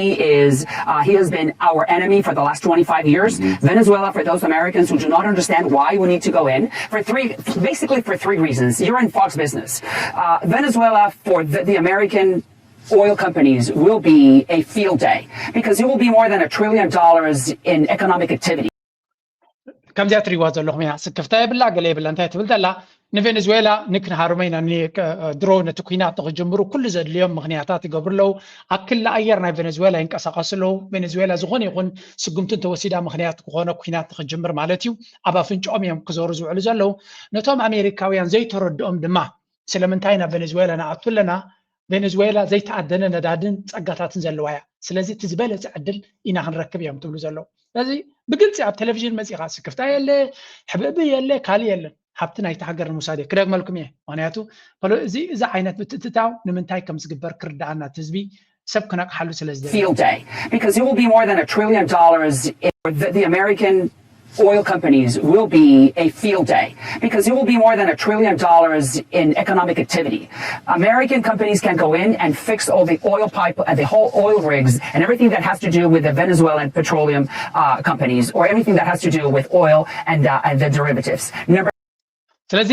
ኣብኣቲና ካምፓኒታት ናትና ነቲ ነዳድቲ ነቲ ደሎ ትሕተ ቅርፂ ኣተዓራርዮም ናይ ትሪልዮናት በትሪልዮናት ዝትመን ሓብቲ ይኸውን ስለዚ እዚ ድማ ንኣሜሪካ ሓደ ፍሉይ ፀጋይ ክኸውን ኢላ ትዛረብ ዘላ ካል ሃገር ስርዓት ቀይርካ ሃገር ኣፍሪስካ ንሊብያ ትማሊ ብዙሕ ነዳዲ ዝነበራ 10 ዓመት ጌራ እዚ ኦልሞስት ከባቢ 2011 እንዲ ወላ 12 ዘጋጠመኝ ናይ ገዳፊ ሎሚ 14 ዓመት ጌራላት ሃገር መመሊሳ ንድሕሪ ጥራያ ትኸይዘላ ንቕድሚት ኣይኮን ትኸይዘላ እዚ ኩነታት እዚ ካብኡ ተማሂርካ ነቲ ኩነታት ክትዕሪ ትፍትን መመሊስካ ናብቲ ኩነታት ምኻድ ማለት እዩ ስለዚ ዓለምና ከመይ ዓይነት ግፍዒ ንኽትፍፅም ድሕር ዘይትብል ምዃና ዘለናዮ መድረክ ድማ ፅቡቅ ጌርካ መንባብ ኣገዳሲ እዩ ካብዚ ቀፂልና ኔክስት ስቴፕ ድማ ንኽድ እቲ ካልእ ንኩናት ዝዳሎ ዘሎ ዕግርግር ድማ ንስማዕ Because for now, Japan is accelerating its military plans near Taiwan and China is furious to say the least. During a high-profile visit to a base on the island of Yonaguni, just 110 kilometers from Taiwan, Japan's defense minister announced that Japan will press ahead with plans to deploy medium-range surface-to-air missiles to the island, extending Japan's air defense reach 48 kilometers. Koizumi says the deployment is not about escalating. ከም ትሪእዎ ዘለኹም ጃፓን ድማ መመሊሳ ነቲ ዘሎ ቴንሽንስ ምስ ቻይና ከተተይቦ ጥራያ ትፍትን ደላ ንላዕሊ ገፃ ትወስደላ ዋላ እኳ ብቁጠባ ብዙሕ ስምብራት ኣብቲ ሃገር ይመፅእ እንተሎ ንሳቶም ግን እታ ፖለቲከኛ ናታ ጎስጓስ ናይ ኩናት ትግብሮ ዘላ ብህዝቢ ተቐባልነት ትረክባላ ምክንያቱ ኣብ ጃፓን ወታደራዊ ዓቕምና ክንሕይሎ ኣለና ዝብል መንፈስ ስለ ዘሎ ኣብ ትሕቲ መግዛእቲ ናይ ኣሜሪካ ዘለዉ ስለ ዝኾኑ ናቶም ሰራዊት የብሎም ናቶም ወታደራዊ ዓቕሚ የብሎም ስለዚ ወታደራዊ ዓቕሚ ናቶም ከርእዩ ከለዉ ደገፍ ናይ ህዝቢ እያ ትረክብ ዘላ ፖለቲካዊ ደገፍ ይፈጥረላ ኣሎ እዚ ኩነታት እዩ ዝበሃል ስለዚ መመሊሳ ምስ ቻይና ዝግበር ዘሎ ኩነታት ተርሱነላ ሕጂ ድማ ኣብ ከባቢ ቻይና ኣብ ዝቐረበ ደሴት ማለት እዩ ሚሳይላት ናታ ኣብዚ ከባቢ ጥቃ ቻይና ዘሎ ኣይላንድስ ናታ ሚሳይላት ናይ ሚድ ሬንጅ ሚሳይልስ ኣብኡ ክትገብር ትፍትን ኣላ እዚ ድማ ናብ ቻይና ትገብሮ መጥቃዕቲ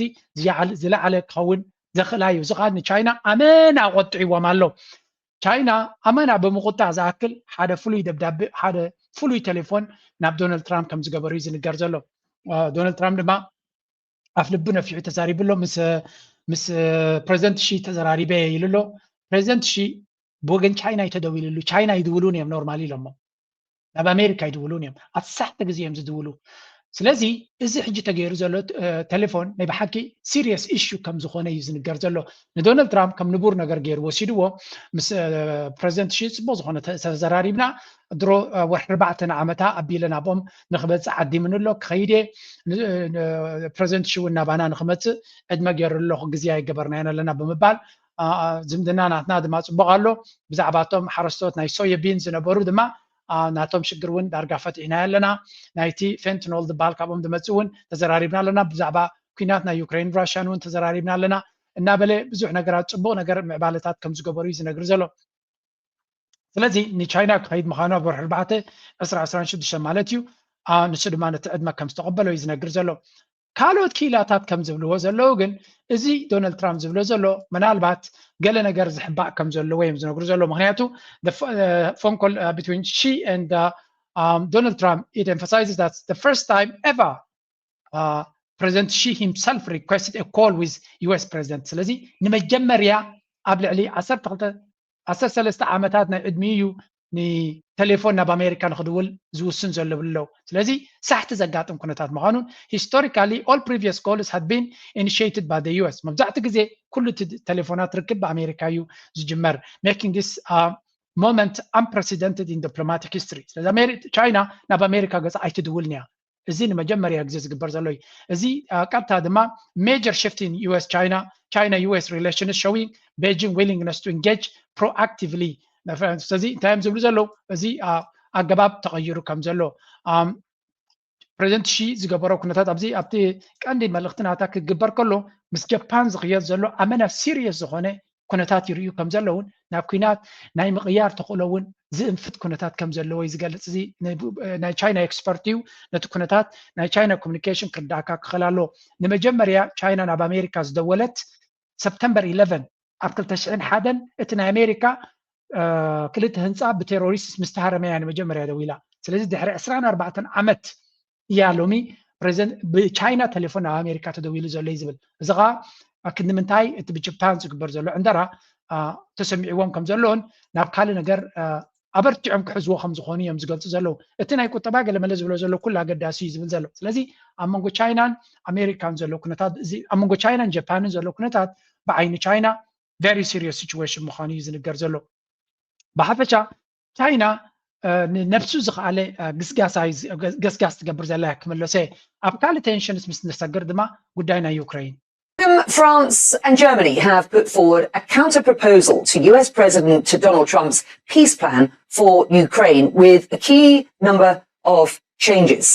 Sources have confirmed the validity of the draft text to CNN, which was obtained by Reuters. Now, among the key changes, it scraps the language regarding the restriction on NATO. ኤሮፓ ድማ ኣብ ጉዳይ ናይ ዩክሬን ኣሜሪካ ክትገብሮ ትፍትን ዘላ ምስ ራሽያ በብዙሕ መንገዲ ክቕይር ወይ ፍትኑ ለው እንተዋሓደ ኔቶ will not be permanently station troops in Ukraine ስለዚ ገለ ነገር ለውጥ ክግበር ከም ዘለዎ ኣብቲ ፖለቲካ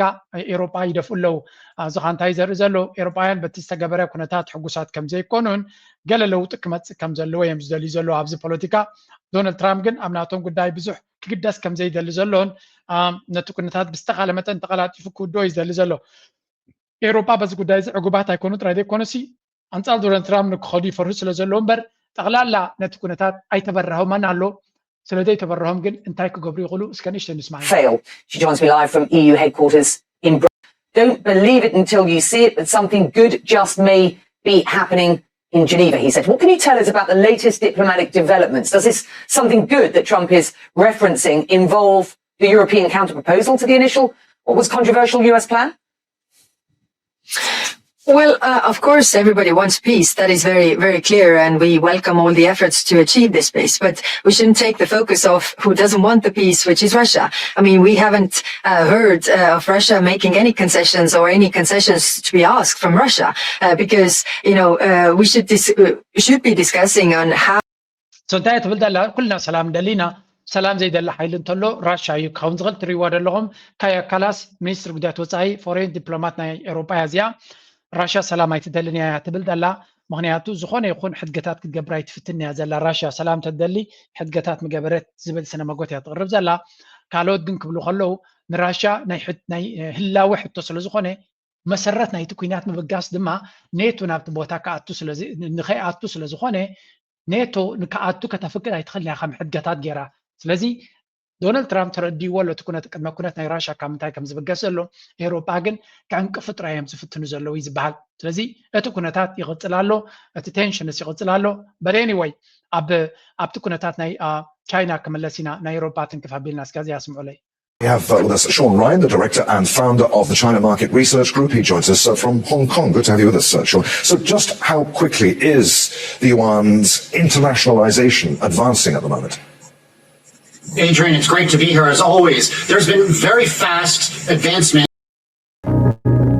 أنت نقدر كريكون سلزلو خي سوري نقتل بزعبا باتيرا بزعبا قدام in the last 3 years. And it really comes down to this. After Russia invaded Ukraine and after the Biden regime slapped sanctions on Russia, confiscated assets, and basically እንታይ ትሕቶ ዘሎን ዝዝረብ ዘሎን ቻይና ባጤራ ናይ ቻይና ንዶላር ኣብ ምትካእ ብዝቐልጠፈ ይዓቢ ከም ዘሎ ሃገራት ብብዝሒ ናይ ቻይና ባጤራን ናይ ቻይና ፔይመንት ሲስተምን ይጥቀማ ከም ዘለዋ ምክንያት ድማ ኣብ ልዕሊ ራሽያ ዝተወስደ እገዳ ጥራይ ዘይኮነ ገንዘብ ናይ ራሽያ ኣብ ባንክታት ናይ ኤውሮፓን ኣሜሪካን ዝነበረ ብሕማቕ ኣገባብ ክስራቕ ስለ ዝርዩ ዘለዉ ሃገራት ብዝተኻለ መጠን መንገዲ ወላ ንኣሜሪካ ይፅልውዋ ወላ ናይ ኣሜሪካ ሲስተም ኣይፅልውዎ ካልእ መንገዲ ኮሎ ጌና ክገብሩ ከም ዘለዎም ግን ነብሶም ይነግሮም ኣሎ ስለዚ ንኣሜሪካ ከየቆጣዕካ ወይ ንኣሜሪካ ኣብ ዓይኒ ኣሜሪካ ከይኣተኻ ከመይ ጌርካ ናብ ቻይና ገፅካ ሙቭ ትገብር ንቻይና ድማ ወላ እውን ቀደም ተበግሶታት ክንዱ እንተዘይነበራ እቲ ኩነታት ንዓውን ኣብ ኣሜሪካ ብናይ ኣሜሪካ ሲስተም ጥራይ ክትከይ ስለ ዘይዋፃ ነቲ ናታ ሲስተም ኦፕን ትገብረላ ሃገራት ድማ ናብ ቻይና ገፀን መመሊሰን እናተፀጋዓ ይኸዳ ኣለዋ እዩ ዝብል ንቻይና በቲ ንስያቶም ዝብሉና ዘይኮኑስ ብዙሓት ኣሜሪካውያን ፖስት ዝገብርዎ ስእልታት ናይ ኣሜሪካ ናይ ቻይና ነዚ ይመስል እንታይ ዝብል ይስኸ ቻይና ትምዕብል ኣላ ዋይ ኢዝ ቲንግስ ስለምንታይ ነገራት ኣብ ቻይና ይሰርሑ ኣለዉ ስለምንታይ ቁጠባ ናይ ቻይና ይምዕብል ኣሎ ስለምንታይ ኢንፍራስትራክቸር ናቶም ፅቡቕ ኣሎ ስለዚ ቻይና ሕማቕ ኣላ ናይ ቻይና ፖለቲካ ሕማቕ ይክብሉና ከለዉ ነቲ ትብሉና ዘለኹም ኢና ክንሰምዕ ዘለና ወይስ ነቲ ንሪዮ ዘለና እዚ ስእልታት እዚ ናይ ቻይና ኣሜሪካውያን ኣይኮኑን ፖስት ዝገብርዎ ቻይናውያን እዮም ፖስት ቻይናውያን ኣይኮኑን ፖስት ዝገብርዎ ኣሜሪካውያን እዮም ኣሜሪካ ድማ ሕርቃኖም ንምግላፅ እዚ ኩሉ እንደራ ንገብሮ ዘለና ኣብ ልዕሊ ካልኦት ሃገራት ኣብ ልዕሊ ካልኦት ህዝብታት ኣብ ልዕሊ ካልኦት ስለምንታይ ኣብ ናትና ነገር ዘይነተኩር ስለምንታይ ካብ ቻይና ተማሂርና ኣብ ሃገርና ኣብ ቁጠባናን ጥራይ ኢንቨስት ዘይንገብር ዝብል ስነመጎት ነቲ ፖለቲካ ናይ ኣሜሪካ መመሊሱ ፀቕጢ ክገብረሉ ንርኢ ኣለና ኣሚን ንቻይና ክትፈትዋ ትኽእል ኢኻ ከይትፈትዋ ትኽእል ኢኻ ነዚ እንድሕር ሪኢኻ ኣብ ዝሓለፈ 40 ዓመት ዘጋጠመ እንድሕር ኢሎምካ you must learn from this ነዚ ክትመሃረሉ ክትግደድ ኣለካ ኣሜሪካ ድማ ነዚ ነገር እዚ ሕማቕ ኢላ በሚድያ ከተእምና ከያትፍትን ዘላ ዝበዝሐ ሰብ ድማ ዊና ባይንግ ኢት ይብሎም ኣለዉ ነቲ ንስኹም ትብልዎ ዘለኹም ክንቅበሎ ፈቃደኛታት ኣይኮነን ምክንያቱ we can see this ንሪኦ ኣለና ቻይና ፖለቲኮም ሕማቕ ዲ ገለ መለስኹም ኢልኩምና ዘይኮኑስ ህዝቦምን ሃገሮምን ከመይ ይኸይዳ ኣሎ ንሪኦም ኣለና ቦምባታት ናቶም ዘቃፅሉ ሃገራት የለን በዓላቶም መፅኦም ወታደራት ዘቃፅሉ ሃገር ንርኢ ኣለና ስለዚ ካብ ቻይና ጽቡቕ ነገር ክመጽእ ከም ዝኽእል ብኣካል ንርኢ ኣለና እናበሉ እዮም ዛረቡ ዘለዉ ካብኡ ወፂና ሓንቲ ነገር ከርእየኩም እያ ኣብዚ ኩሉ ሰብ ድማ ከሰብለላ ዘለዎ እዩ ንውልቅኻ ድማ ተድልየካ እዚኣ Hey friends, Eric Trump. Welcome to American Bitcoin. It's a little sneak peek of our facility in Texas using American energy to mine of the world's Bitcoin supply. And we safeguard it every single day. So when people say that cryptocurrency is intangible, it's not. It's very tangible. And this right here, guys, is living proof. ትሪእዎ ዘለኹም እዚ ወዲ ንዶናልድ ትራምፕ እዩ ኤሪክ ትራምፕ በሃል ቢትኮይን ንዕዑን ንስድርኡን ኣዝዩ ኣገዳሲ እዩ ወላ ትካል ክሪፕቶ I'm telling you Donald Trump is going to do everything ኩሉ ነገር ገይሩ ነዚ ዕዳጋታት ናይ ስታክ ማርኬትን ክሪፕቶ ንሰማይ ክሰዶ እዩ ስለምንታይ ብውልቁ ንስድራ ቤቱ ስለትንክፍ ነዚ ሰብ ዝሪኢኹም ኣስተውዒልኩም ኪዱ ንቢትኮይን ፕሮሞት ዝገብር ኢና ንርኢ ዘለና ቢትኮይን ግዙ ጥራይ ዘይኮነካ እቲ ኤኮሲስተም ናቶም ኣብ ቁጠባ ናይ ኣሜሪካ ክሳብ ክንደይ ፅቡቅ ከም ዝኾነ ኣሜሪካ ከም ቁጠባ ደረጃ ኣብዛ ዓውዲ እዚ ክትኣትውላ ቢትኮይን ዝብል ዘሎ ስለዚ ካብዚ ንላዕሊ ኣድቨርታይዝመንት ክግበር ኣይክእልን እዩ ስለዚ ወዱ ንፕሬዚደንት እዩ ወዱ ጥራይ ዘይኮነካ ነቲ ትካል ናይ ዶናልድ ትራምፕ ዝመርሕ ዘሎ ስለዚ you better do the right thing ተዘየለ እዛ ቪድዮ እዚኣ ከተስዖኩም እያ ግን ተማሃሩላ እስከ ብሃገርና ክንሰግር ኢና እዚ ትሪእዎ ዘለኹም ግጥም ኣብ መንጎ ክልተ እዩ ኣብ መንጎ ደሞዝን እቲ ቢልስ ናትካን ዝግበር ዘሎ እዩ እቲ ፀሊም ተኸዲኑ ዘሎ ደሞዝ እዩ እቲ ሃሳስ ክዳን ተኸዲኑ ዘሎ ድማ እቶም ወፃኢታት ናትካ እዮም ትግውግእ ደሞዝ ምስ ወሰድካ እዩ ዝጅምር ደሞዝካ ነቲ ቢልስ ጨፍጪፉ ከኣልዮ ክስዕሮ እዩ ዝፍትን ግን ኣጋጣሚ ዋላ እኳ ኩሉ እንተተገበረ ኣይሰልጥን እዩ ናይ መብዛሕትኡ ሰብ እቲ ቢልስ እዩ ዝስዕር ስለዚ መወዳእታ ወርሒ ደሞዝካ ከመይ ኢላ ከም ትውዳእ እቲ ቢልስ ናትካ ነቲ ደሞዝካ ጥዋዕዋዕ ኣቢሉ ከስሐኩም ኢለ ገይረያ ስሓቅ ኣበይ ይርከብ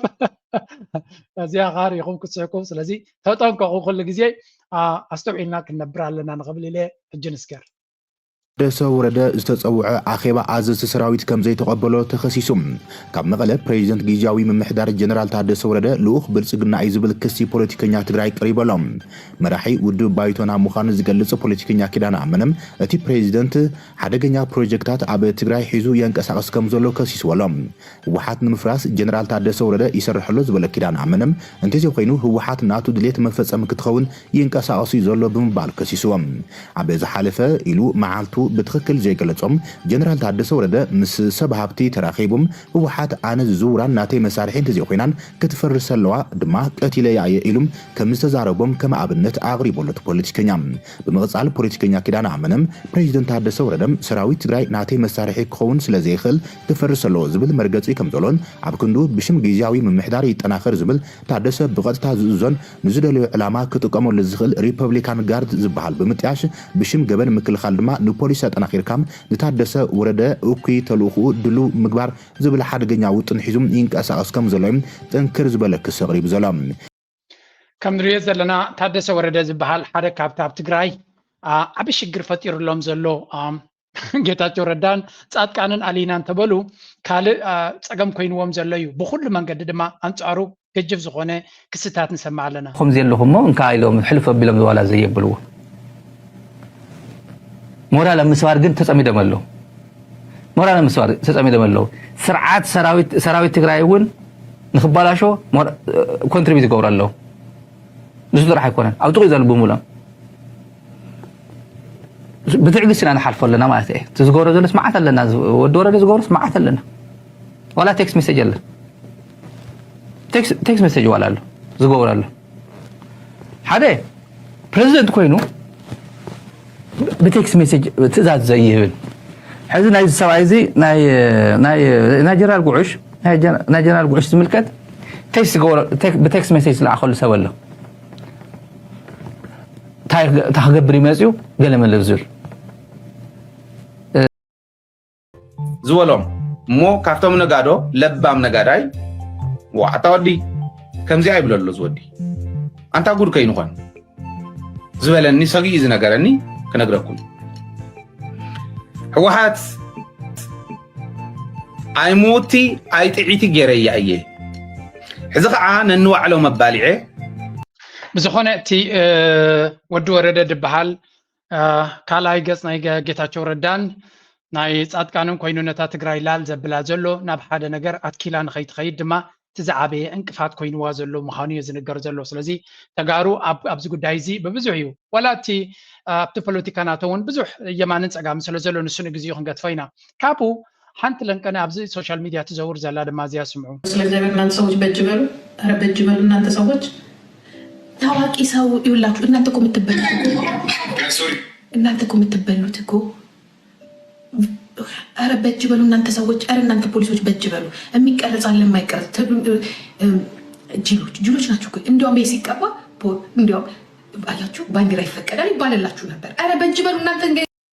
ነቶም ፖሊስ ናይቲ ሃገር እኳ ተማኽር ዘላቱም በጃኹም ኣብ ቅድሚ ሰብ ኣይተዋፅኡና ጉድናይ ተውፁ ቁሩብ ስለ ርእሲ የብልኩም እንዲኹም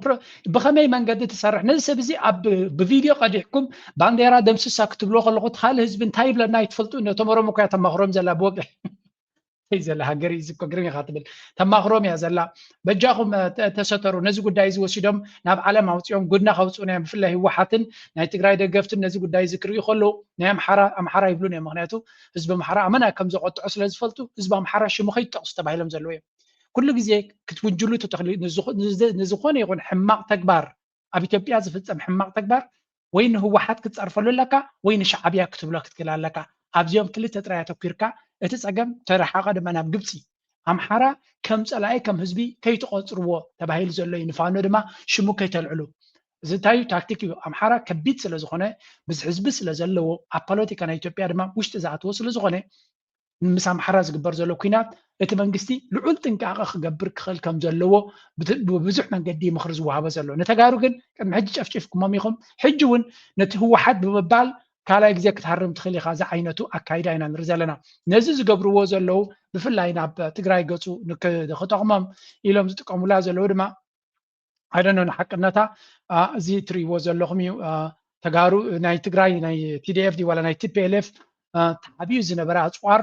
ኣብ መኻዚኖ ኣኪቦሞ ዝነበሩ ኣፅዋር ይወፅእ ኣሎ ዝብል ዘረባ ጎዝጓዝ ብፍላይ እቶም ፀረ ተጋሩ ዝኾኑ ኣክቲቪስትስ ከም ትሪእዎ ዘለኹም ቲፒኤልኤፍ ኢደ ፈንጂ ተታሒዙ ከም ዘለዎን እንታይ ካሱ ብዙሕ ኣፅዋር ሓቢእዎ ዝነበረ ከውፅእ እዮም ዝብሉ ዘለዉ ስለዚ ኣጋይን ኩሉ እዚ ክስታት እዚ ናብ ትግራይ ክግበር ንዝኽእል ኩናት መበገሲ ክኾኖም ከም ዝኽእል እዩ ካልኣይ እቲ ብወገን ኣምሓራ ዝመፅእ ዘሎ ፖለቲካዊ ጉዝጓሳት እዚ ኣፅዋር እዚ ነይርዎም ድዩ ሓቢኦም ነይሮም ድዮም የውፅዎ ኣለዉ ድዮም ኣብዚ ሃገር እዚ ማንም ዝመፅእ ሓበሬታ ንክትኣምኑ ኣዝዩ ከቢድ እዩ ቢካዝ so much of fabrication ምትላል ኣሽኪዕካ ምዝራብ ብብዙሕ መንገዲ ስለ ዝጥቀም ዘሎ ተጠንቂቕካ ምርኣይ ኣገዳሲ እዩ ዝኾነ ኣብ ውሽጢ ፖለቲካ ናይ ትግራይ ብዙሕ ሓጎስ ጎፅ ይካየድ ከም ዘሎን እቲ ብወገን ብልፅግና ዘሎ ድማ ዝኾነ ይኹን ምክንያት ተጠቂምካ ነቲ ናይ ትግራይ ሓይሊ ንምህራም ዘድልዮም ብዙሕ ነገራት ይፍትኑ ኣለዉ ካልእ ካብዚ ወፂና ንሪኦ ዘለና ናብ ኤርትራ ዝግበር ኩናት ዝብልዎ ዘለዉ ካስምዑ የአጠቃላይ የኢትዮጵያ የፖለቲካ አጀንዳ እንደገና የቀጠናው አጀንዳ ስለሆነ እንደዚህ እያለ ነው በየቀኑ የምናየውና ጀነራሎቹ እነ ብርሃኑ ሌሎችም ጀነራሎች እንግዲህ የወጡ ኦልሬዲ ማይክ ይዘዋል አሁን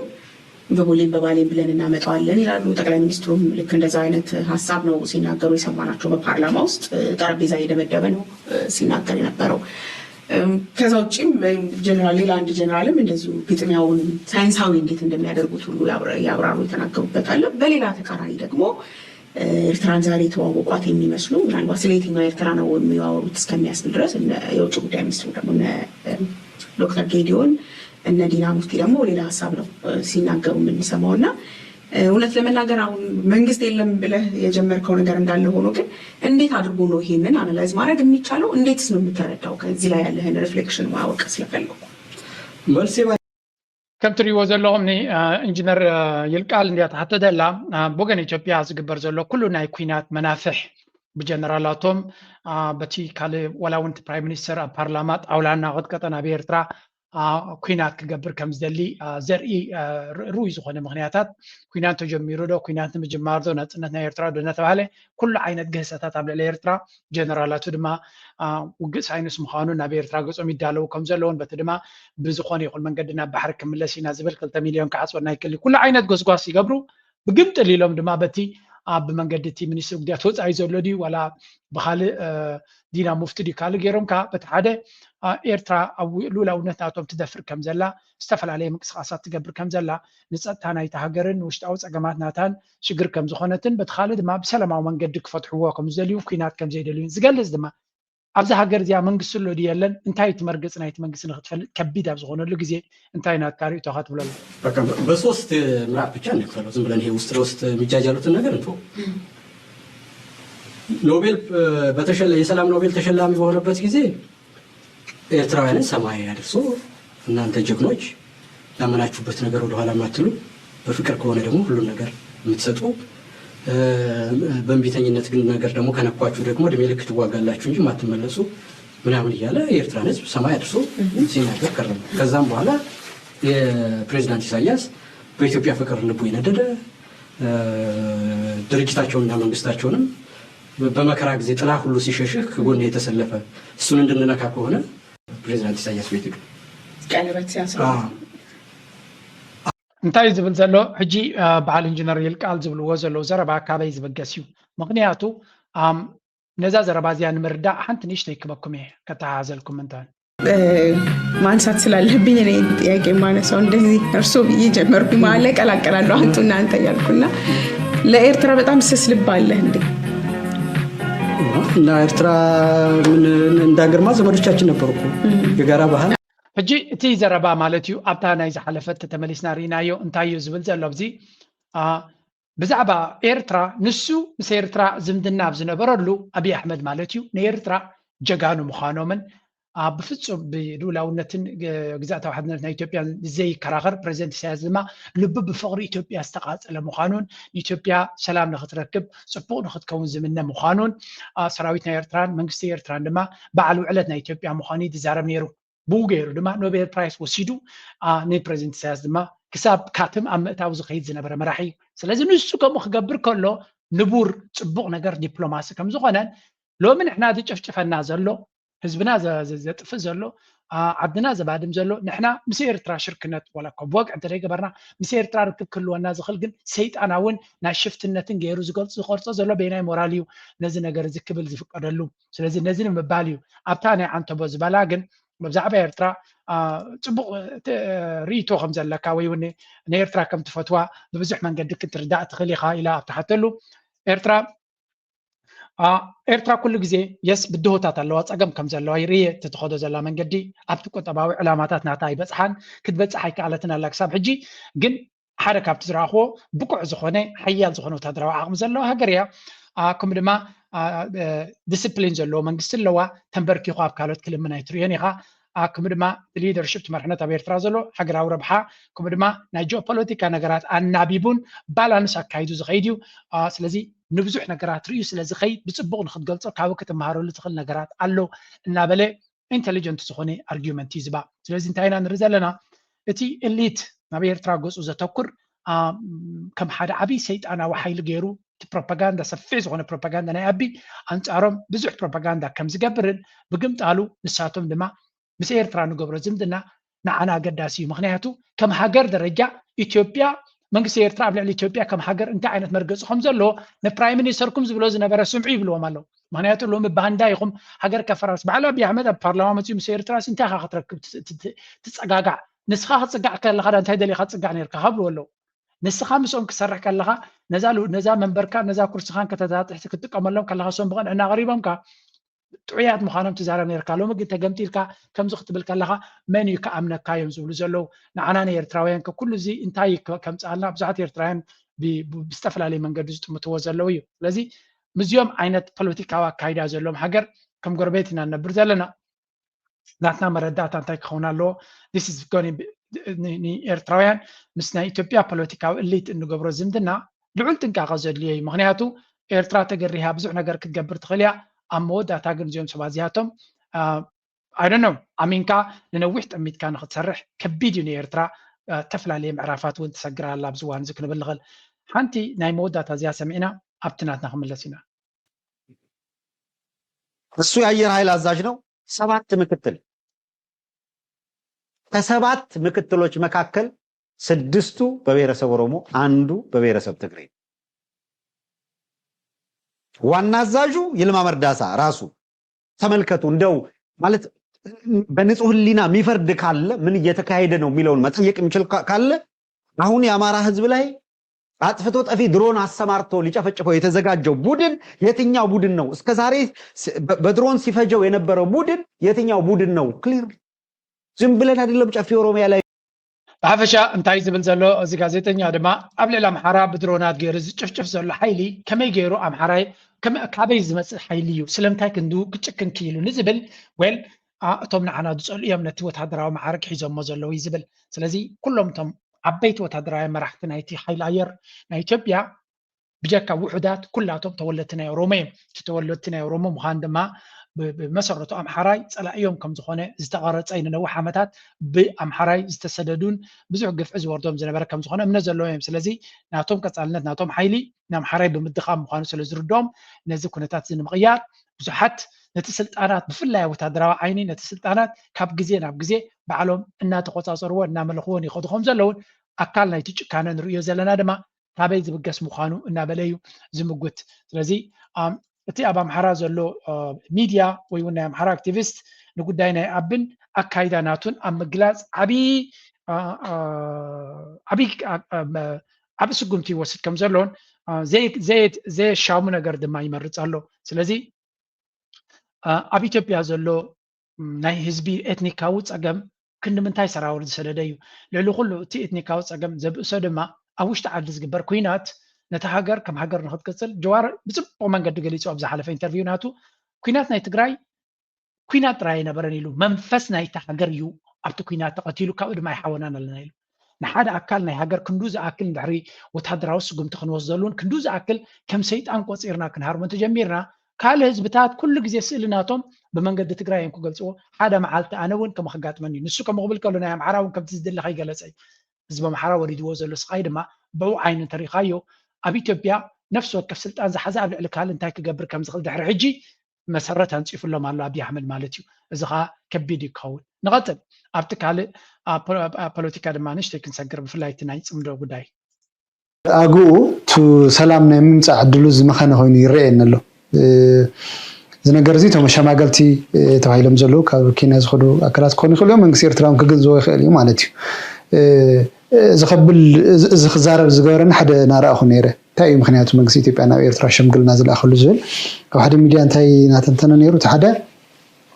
ናይ ጥምረት ኣብ ውሽጢ ኢትዮጵያ ናይ ዘለዉ ሓይልታት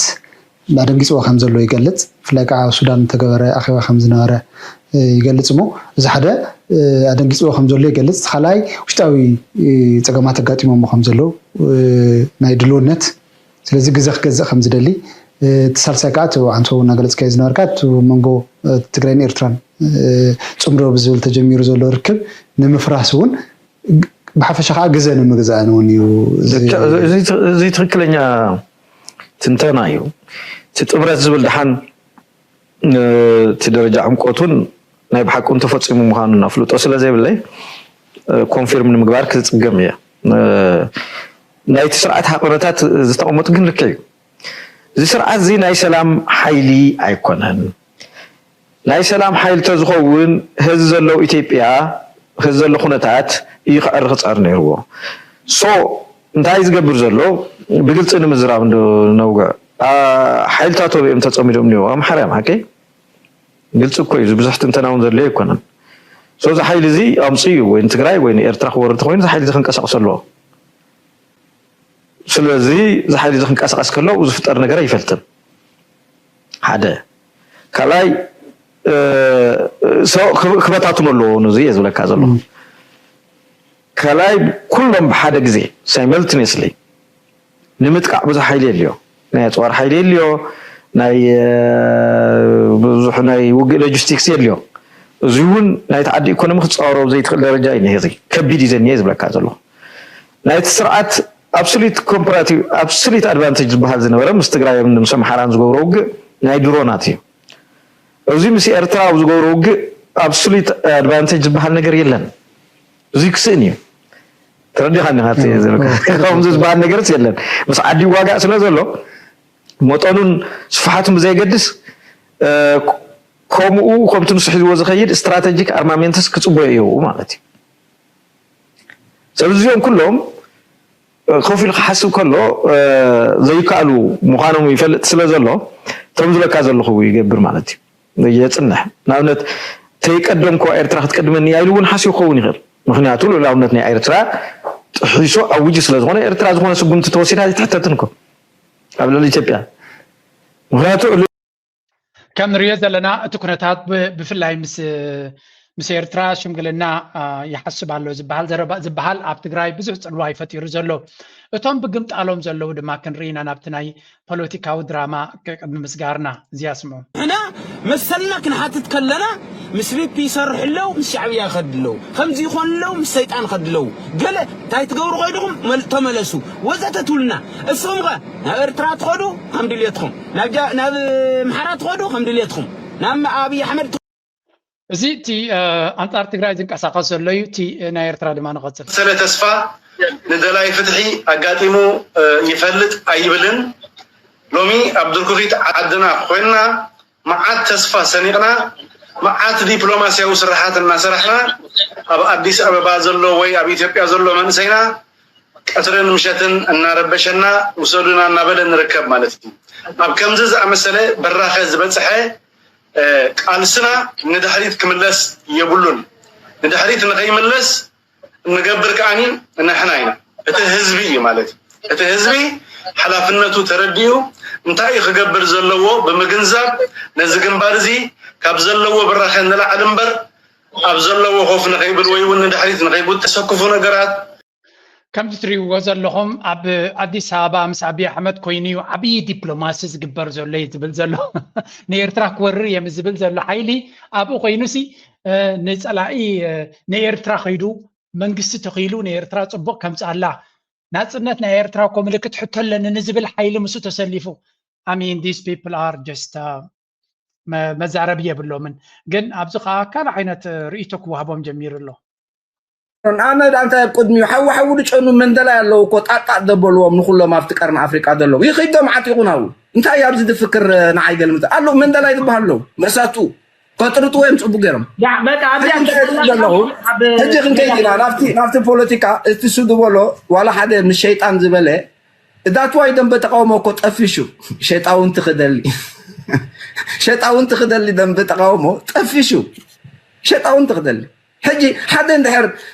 ዋላ ምስ ሸይጣን እንድሕር ኢልካ ዳት ሚንስ ንሱ ባዕሉ ክተኣማመኑ ዝኽእል ሓይሊ የብሉን ማለት እዩ ንሱ ከምፅኦ ዝኽእል ለውጢ የብሉን ማለት እዩ ንሱ ከረጋግፆ ዝኽእል ፍትሒ የብሉን ማለት እዩ ስለምንታይ ሸይጣን ደሉ ኣሎ ፎር ሄል ህዝብና ከዓ ፅቡቅ ምሳሌ መሲሉ ካብ ዘይትፈልጦ ሸይጣን ትፈልጦ ሸይጣን ካብ ዘይትፈልጦ ሸይጣን እዋ ሕጂ ሪኢኹም ኣለኹም ንስኹም ኦልሬዲ ህዝብና በተሓሳስባ ጉሒፉኩም ኣሎ ማለት እዩ እንድሕር ሸይጣን መሪፅኩም ትመፅዎ ኣለኹም ዘይፈልጦ ሸይጣን ክንውስኸሉ ፅብቕቲ ዘረባ እንዲ ዝብሎም ዘሎ ህዝብና ጉሒፎም ጥራይ ዘይኮነሲ ሸይጣን ንባዕሉ ኣይደልየካን እዩ ሸይጣን እኮ ክጠቕሞ ዝኽእል እዩ ዝደሊ ወላ ሓንቲ ጥቕሚ ንዘይብሉ እኳ ይጥቀመሉን እዩ ሸይጣን እውን ዘና ፕሮብለም ኣብዚ ወላ ንኣቢ እኮ ከነገልግለካ እንድሕር ኢሎም መኣብር እዩ ኢንተርቴይን ክገብሮም ዝኽእል ንግዚኡ እምበር ዝጭበጥ ነገር ክገብሩሉ ከም ዘይክእሉ ይፈልጥ እዩ ምክንያቱ ኣብ ፖለቲካ ብፍላይ ከምዚ ናታቶም ፖለቲካ ማለት እዩ ርካሽ ዝኾነ ወይ ውዱቕ ፖለቲካ ዝኾነ ቅልፅም ዘይብሉ ፖለቲካ እንተወሓደ እንታይ ክህልወካ ዘሎ ብፍላይ ናይ ቀረ ኣፍሪቃ ፖለቲካ ቅልፅም ክህልወካ ዘሎ ወታደራዊ ዓቕሚ ክህልወካ ኣሎ ወታደራዊ ዓቕሚ እንተዘይብልካ ገንዘብ ክህልወካ ኣሎ ገንዘብ እንተዘይብልካ ምናልባት ሰብ ክህልወካ ኣሎ ዋላ እቲ ገንዘብ ብሰብ ክትቆ ትኽእል ኢኻ ብዙሕ ሰብ ወታደር ክኾነካ ዝኽእል ሰለስቱ የብሎምን እዚኦም ሰባት እዚኣቶም ወላ ሓንቲ የብሎምን ስለዚ ንከምዚ ዓይነት ትካል just ንሽማዊ ምርኢት ኢኻ ክትጥቀመሉ ትኽእል እና I don't think ኣቢ 5 ሳንቲም ኢንቨስት ክገብረሎም ዝኽእል ብገንዘቦም እዮም ዝመፅዎ ዘሎ ቱሪዝም ስለ ዝደሊ ድማ ዋላ ናይ ዕብዳን ኮንፈረንስ ክገብር እየ እንድሕር ኢልካ ኣብ ኣዲስ ኣበባ ክሳብ ነተን ሆቴላት ዝኸፈልካ ኢትዮጵያን ኤርላይንስ ዝኸፈልካ ንኣቢ ፀገም የብሉን ስለዚ ክሳብ ዝኾነኒ ዋላ ዝኾነ ክረክብ ኣለኒ ዝብል እምነት ዘሎ ፖለቲካ ስለ ዘሎ እዚኦም ሰባት እዚኣቶም ዝኾነ ይኹን ክገብርዎ ዝኽእሉ የለን እቲ ውፅኢት ድማ ገለገለ መንእሰያት ብትክክል ቋንቋ ክገልፅዎ ጀሚሮም من قال له اسكعجي بزعبة جون بلاك حاسيو بزعباتي جنزل مقطعات حاسيو دزارب كلها جبعات قعبت هلا ناي رئيس تقاتلكم على أثر اسبوعي حجي كمباري لو مريدهم سي أو خد صوتكم مسيلكم كلها نبغى حقت ويلا لا رئيس جبراتا ورقات كتب بلاش دلخا صراحة قديف كأمان صعوبات بالدلخا شو يا رئيس جبرا لازم انك تمرح أرى أتحدث زمن كما هم من سبب ቀደም ኮይንና ኢና እዚ ፖለቲካ እዚ ስራሕዩ እንጌራዩ ቢዝነስ ይልና ስለዚ ክመሃር ስለዘይካለት መንሰይ ግዳይ ኮይኑ ማለት እዩ ይሕዝነካ ሕጂ ግን ክርዶም ጀሚሩሎ ሓደክ ንጌራያት ጎይ ዘላ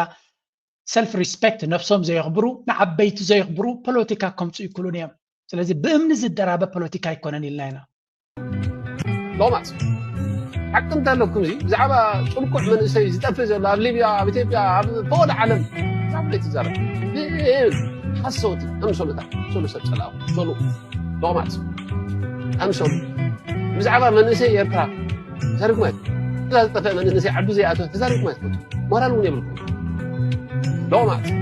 نسبات غبوم አይተንገሮም መጀመሪያ غبو خافلت غبوኦም ከም ዝፈልጡ ድማ ፍለጥ መምህር ኮይንካ የተፈጠርካን ስለዚ ትሕትና ንምክባር ድማ ተረዳእ ክብል ይፈቱ ይغنيلي ኣቤት ልቦና ኣቕመኻ ዘይምፍላጥ ዝፈጥሮ ፀገም መዓት ሽግር እንዲ ዘሎ መጀመርያ ሞት ኣይክሰስን እዩ ቅድሚ ዝኣገረ ማለት እዩ ምናልባት ብዕላማ ደረጃ በረኸት መንግስታብን ኣብራርን ኣብ ሓደ ነገር ኣብ ሓደ መንገዲ ነይሮም ከይኮኑ ይኽእሉ እዮም ክልቲኦም ግን ናይ ንእስነት ንኤርትራ ብዙሕ ዝወፈዩ እዮም ብሉፅ ዝኾነ ስራሕ ዕድሜኦም ግዚኦም ዝሃብዎ እዮም ስለዚ ብሉፅ ድማ ንብሉፅ እዩ ዘኽብር ኩሉ ግዜ ኣብራር ድማ ድሕሪ ሞት ናይ ባህር ድምፃዊ ዶክተር በረኸት መንግስታብ ኣብ ዝሃቦ ቢቢሲ ኣብ ዝገበሮ ዓበይ ክብሪ ከም ዘለዎ ይገሊፁ በዓል እዚ ትራሽ ግን ካብ እንዳጓሓፍ ብቆሎም እንታይ ፅቡቅ ትፅበ ንኸምኡ ዝበሉ ንብዙሓት ንበረኸት መንግስታብ ክዝንጥሉ ቀኒዮም እዮም ነቲ መጎስ ናይ ኣብራር ዑስማን ድማ ክዋሓጠሎም ኣይክእልን እዩ ዝኾነ ናይ መወዳእታ ጥፍሽና ነዚ ዘርኢ ምክንያቱ ጅግና ዘይኽብር ንለባም ንዓቢ ዘይኽብር ወላ ሓንቲ ቁም ነገር ክገብር ኣይክእልን እዩ ኣብ ሚድያ ኮይኑ ከናቁጥራይ ክጅምር ይኽእል እቶም ትማላ ጆኻ ዝብልዎ ዝነበሩ ተገምጢሎም ክፀርፍዎ ስምዑ በቃ ንሰባት እንዳምጣኻ ምዝላፍ ምናኣስ ኣብ ሓዳሮም ኣብ ህይወቶም ገለመታት እንዳመፃኻ እዚ ከምዚ ክተርፍ ኣለዎ ኢና ንብሎ ዘለና ስኺሉ መፂኡ ምንን ክብል የብሉ በቃ ሓቂ ተዛሪበ እዚኣ ሓቂ እንድያ ይብለካ من يروح قشي كونن كاله كمان كعبيه كلني شيطان كمان تاجي مخبيه كلني ادوبت غيرو غرب لو ادوبت غيرو با شيطان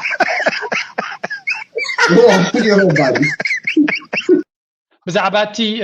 تفتاو توك شوكي او يوم كم زبلو زلو اوف كورس ريسبكت تزيبلكا سدرها كمان يواردو زسبزين بزو حسبا سلازي تنكف زركبه دما ابز ميديا نعو زصرف تقدمسي كالوت بالبوليتيكا زصابو ويم صرفو نيرم غلي زبحال لو مجن اتي تقاوم زبحال ولا توم تمال زتاقولو زنبرو everybody is against him because مجمريا كبرنا يسب زي فلت نحساب مبر نسب يكون كانت قالس دحري حساب ناتي تدي بچيوكا نتا حسابي كتقالسو تخليخا እዚ ግን ኩሉ ታታ ሚድያ ዝነበረ ህይወት ሓሳብ ስለ ዘይብሉ ንካሎ ሰባትና ዳኸመይ ዝነብር ነይሩ ንካሎ ሰባትና ፀረፈ እና ዘንጠለ እና ዋረደ ዓቢብል ንሽተ ይብል ምሁራ ይብል ገለ ይብል ብዙሕ ሰባት ዘንጠለ እዩ እታ ዘሕለፋ ድማ ዘዘራከያ ስለተዓፅድ ተመሊሳ ተገምጢላ ክትመፅኦ ንሰማዕ ኣለና ንቐፅል so much about the trashy politics ሕጂ ናብቲ ቁም ነገር ገፅና ክንሰግር መጀመርያ እዚያ እስክስምዑ ለይ لنكنا بزعبات ساعات ناير تراك نرخلنا بزح ناي إلكتريكاو ساعات حبريتاي وتصالو زي أب كتما دك محاري سولار إنرجي بلانت جيجا يخلع لي ግን ብዙሕ ፅሑፍ ኣይነበራን ዘረባ ብቪድዮ ጥራይ ረኺበ እያ ከም ዝረኣኽዎ ግን እቲ ናይ ባንክ ልምዓት ኣፍሪካ ምስ ኤርትራ ተሸራሪኹ ዝገበሮ ዓብዪ መመንጨው ናይ ፀዓት እዩ ስለዚ ድሮ ኣብ ፅቡቅ ደረጃ በፂሑ ከም ዘሎን ንዓመታ ኣብ 2026 ናብ ስራሕ ክኣቱ ከም ዝኽእል ዝገልፅ ሓበሬታ ርኢ ኣለኹ ሰናይ ነገር እዩ ናይ ብሓቂ ኤሌክትሪክ ወይ እውን ፀዓት ሞተር ናይ ቁጠባ እዩ ስለዚ ፀዓት ተለካ ይትኻል ነገር ክግበር ዝኽእል ስለዚ እቲ ኣብይ ኣሕመድን ጭፍሩን ዝገብርዎ ዘለዉ ካብቲ ኣወንታዊ ገስጋስ ናይ ጉዕዞና ከይኮልፉና ክንጥንቀቕ ኣለና ካብኡ ቀፂልና ምስ ክምለሰኩም እየ ነባ ሓንቲ ንበጃ ናይ ብሓቂ ደስ ዝበለትኒ ዝረኣኹ ነገር ተላ ከም ዝትርእይዎም ዘለኹም እዞም ናይ ኣፔክ ኣፍሪካ ዝበሃሉ መን እዮም ዝበሃሉ እቶም ካምፓኒ ኣፕቴክ ኣፍሪካ ዝበሃሉ ናይ ብሓቂ ንፉዓት ስድራ ቤት እዮም ወላ ኣሕዋት እዮም ኣብ ከተማ መንደፈራ ይመስለኒ life saving oxygen production using solar energy in Eritrea. Aptec Africa has installed 250 almost 250 kilo hybrid solar PV system with 460 kilowatt مثلا battery storage at Mandafara hospital in Eritrea. بحكي بقول انتم زغبروا زلو يزم ابتك زبحالو مالتيو እዚ ድማ ኣብቲ ናይ ከተማ መንደፈራ ኣብ ሆስፒታል ዝግበር ዘሎ እዩ መጀመርያ እስካታ ቆለይ ነዞም ኣብቴክ ኣብቲ ዘለኩም ይመላልኩም ኣብ ካምፓኒ ኣብ ዝሓልፈው ናምፅኩም ነረ ኣብ ብዙሓት ሃገራት ኣፍሪካ ኦፕሬት ዝገብር ዘሎ እዩ ከም ወለንታ ኮይኖም ወይ እውን ከም ግብረ ሰናይ ሓደ ፕሮጀክት ኣብ ኣስመራ ኣብ መንደፈራ ኣብቲ ሆስፒታል ድማ ዝገብርዎ ዘለዉ ስለዚ ናይ ብሓቂ ሰናይ ተግባር ኤርትራውያን ኣብ ዝተፈላለዩ ዓለም ዘለዉ ብሕቡእ ዝገብርዎ ጥራይ ዘይኮነስ ብግልፂ ስለምንታይ ፅቡቅ መስለኩም ብግልፂ ዝግበር ንኻልኦት እውን ስለ ዘተባብዕ ስለዚ ዓብ ተግባር እዚ ዓብ ተግባር ድማ ካልኦት ንክስዕብዎ እውን ስለ ዘተባብዕ ስለዚ ኣብቲ ዝገበርኩም ኣምላኽ ይመላልኩም መርቑ እቶም ክትምርቑ ትኽእሉ እቶም ክትገብሩ ዘይትኽእሉ ተኮይንኩም መርቑ ምረቓ እውን ሓጋዚ እዩ ካብ ሓይሊ ሃንበሎት ሓይሊ ጸሎት ይብላ ቦታትና መርቑዎም ተመሪቕኩሞም እውን ይኽእሉ እዩ ስለዚ ናይ ብሓቂ ፅቡቅ ስራሕ ከም ዝሰርሑ ሰናይ ነገር ከም ዝገበሩ ርኢና ኣለና ክምለሳ እዚኣ እውን ኣብዚ እውን ሓንቲ ናይ ዲፕሎማሲ ከሰገር እኳ ብደረጃ ኤውሮጳ ሕብረት ኣፍሪካን ኤውሮጳ ሕብረትን ብሓደ ተኣጋቢዮም ኣብ ኣንጎላ ዝገብርዎ ዘለዉ ልኡኽ ናይ ኤርትራ እውን ኣብኡ ተሳቲፉ ከም ዝነበረ ኣገዳሲ እዩ ከም ትሪእዎ ዘለኹም እዚ እውን ኣገዳሲ ባእታ እዩ ብፍላይ ኣምባሳደር ቢንያም በርሄ ኣብቲ ምድላው ናይቲ ኩነታት እውን ይሳተፍ ከም ዝነበረን ሕጂ ድማ ኣብ ኣንጎላ ከይዱ ምስቲ ልኡኽ ናይ ኤርትራ ከም ተሳተፈ ዝገልፅ ርኢና ኣለና ዲፕሎማሲ እስኪ ኣገዳሲ ድማ ንርኢ ኣለና ተመሊስና ኣብዚ ክንሪኦ ከለና እዚኦም ስድራ ቤት እዚኣቶም ነጊርና ነርና ቅድሚ ሕጂ እውን ዝለዓለ ብቅዓትን ክእለትን ዘለዎም እዮም ኣብዚ ናይ ሶላር ኤነርጂ ወይ እውን ኣብዚ ፀሓያዊ ፀዓት ድዩ ካልእ ዓይነታት ፀዓት ስለዚ ኣካል ናይ መንግስቲ ኤርትራ ኮይኖም እውን ንመንግስቲ ኤርትራ ከም ኣማኻሪ ክኾንዎ እውን ተስፋ ዝገብር እያነ ከምኡ ኮይኖም ህልው እዮም ምክንያቱ ክንዲዚኦም ነቲ ኩነታት ዝፈልጥ እውን የለን ምክንያቱ ኣብቲ ፕራይቬት ሴክተር ብዙሕ ዝሰርሑ ዘለዉ እዮም ከም ፕራይቬት ሴክተር ኣብ ኤርትራ ከኣትዉ ትምኒተይ እንድዩ እንተዘየለ ድማ ከም ኮንሰልታንትስ ምስ መንግስቲ እውን ቅርበት ስለ ዘለዎም ነዚ ናቶም ክእለትን ብቅዓትን መንግስቲ ይጥቀመሉ ክኸውን ተስፋ ንገብር ናይ ብሓቂ ደስ ዘብር ኢና እቲ ናይ ኣደቀ ምሓረ ድማ ይውዳእ ኣሎ ስለዚ ኩሉ ሰናይ ነገር ሓንቲ ንእሽተይ ጥራይ ወሲኸ ክውድእ teamwork that's happening with the Eritreans. It's just a very beautiful musical arrangement that's happening right now. They're moving to the back and the rest are moving to the front. ነዛ ቪድዮ እዚኣ ናይ ብሓቂ ቫይራል እያ ኮይና ዘላ ስለምንታይ ኤቭሪ ታይም ብዛዕባ እዚኦም ክዝረብ ከሎ እቲ ማልያ ናቶምን እቲ ፅባቐ ናቶምን ናይ ብሓቂ ሰብ ዝስሕብ ዘሎ ንኤርትራውያን ድማ ኣወንታዊ ኣተሓሳስባ ፈጢሮም ኣለው ከምቲ ንሪኦ ዘለና ድማ ኣብ ፅቡቅ ዝኾነ ሆቴል እዮም መስለና ኣይደኖ ኣብ ፅቡቅ ዝኾነ እንጆይ ክገብሩ ከለዉ ድሕሪ እቲ ዓወት ድማ ናይ ብሓቂ ኣምባሳደር በየነ ርእሶም ንዝገበሮ እውን ናይ ብሓቂ ደስ ዘብል እዩ ነዞም ቲም እዚኦም ፅቡቅ ዝኾነ ኣኮሞዴሽን ጌርካ ንዓታቶም ኣብቲ ከተማ እንጆይ ከም ዝገብሩ ነቲ ፃዕሪ ናቶም ድማ ፃማ ወላ ንሓፂር ግዜ ፅቡቅ ሂወት ንክገብሩ ዕድል ተፈጠረሎም ድማ ካብ ልቢ ተሓጒስና ናይ ሎም ሃርሳብ ዝኹዴ ላይክ ግበሩ ሸር ግበሩ ኣብ ዘለኹም ድማ ኣተባብዑልና ነዚ ኩሉ ዝግበር ዘሎ እናበልኩ ናይ ሎም ሃርሳብ ዝኹዴ ምዝያ ክገትፈኩም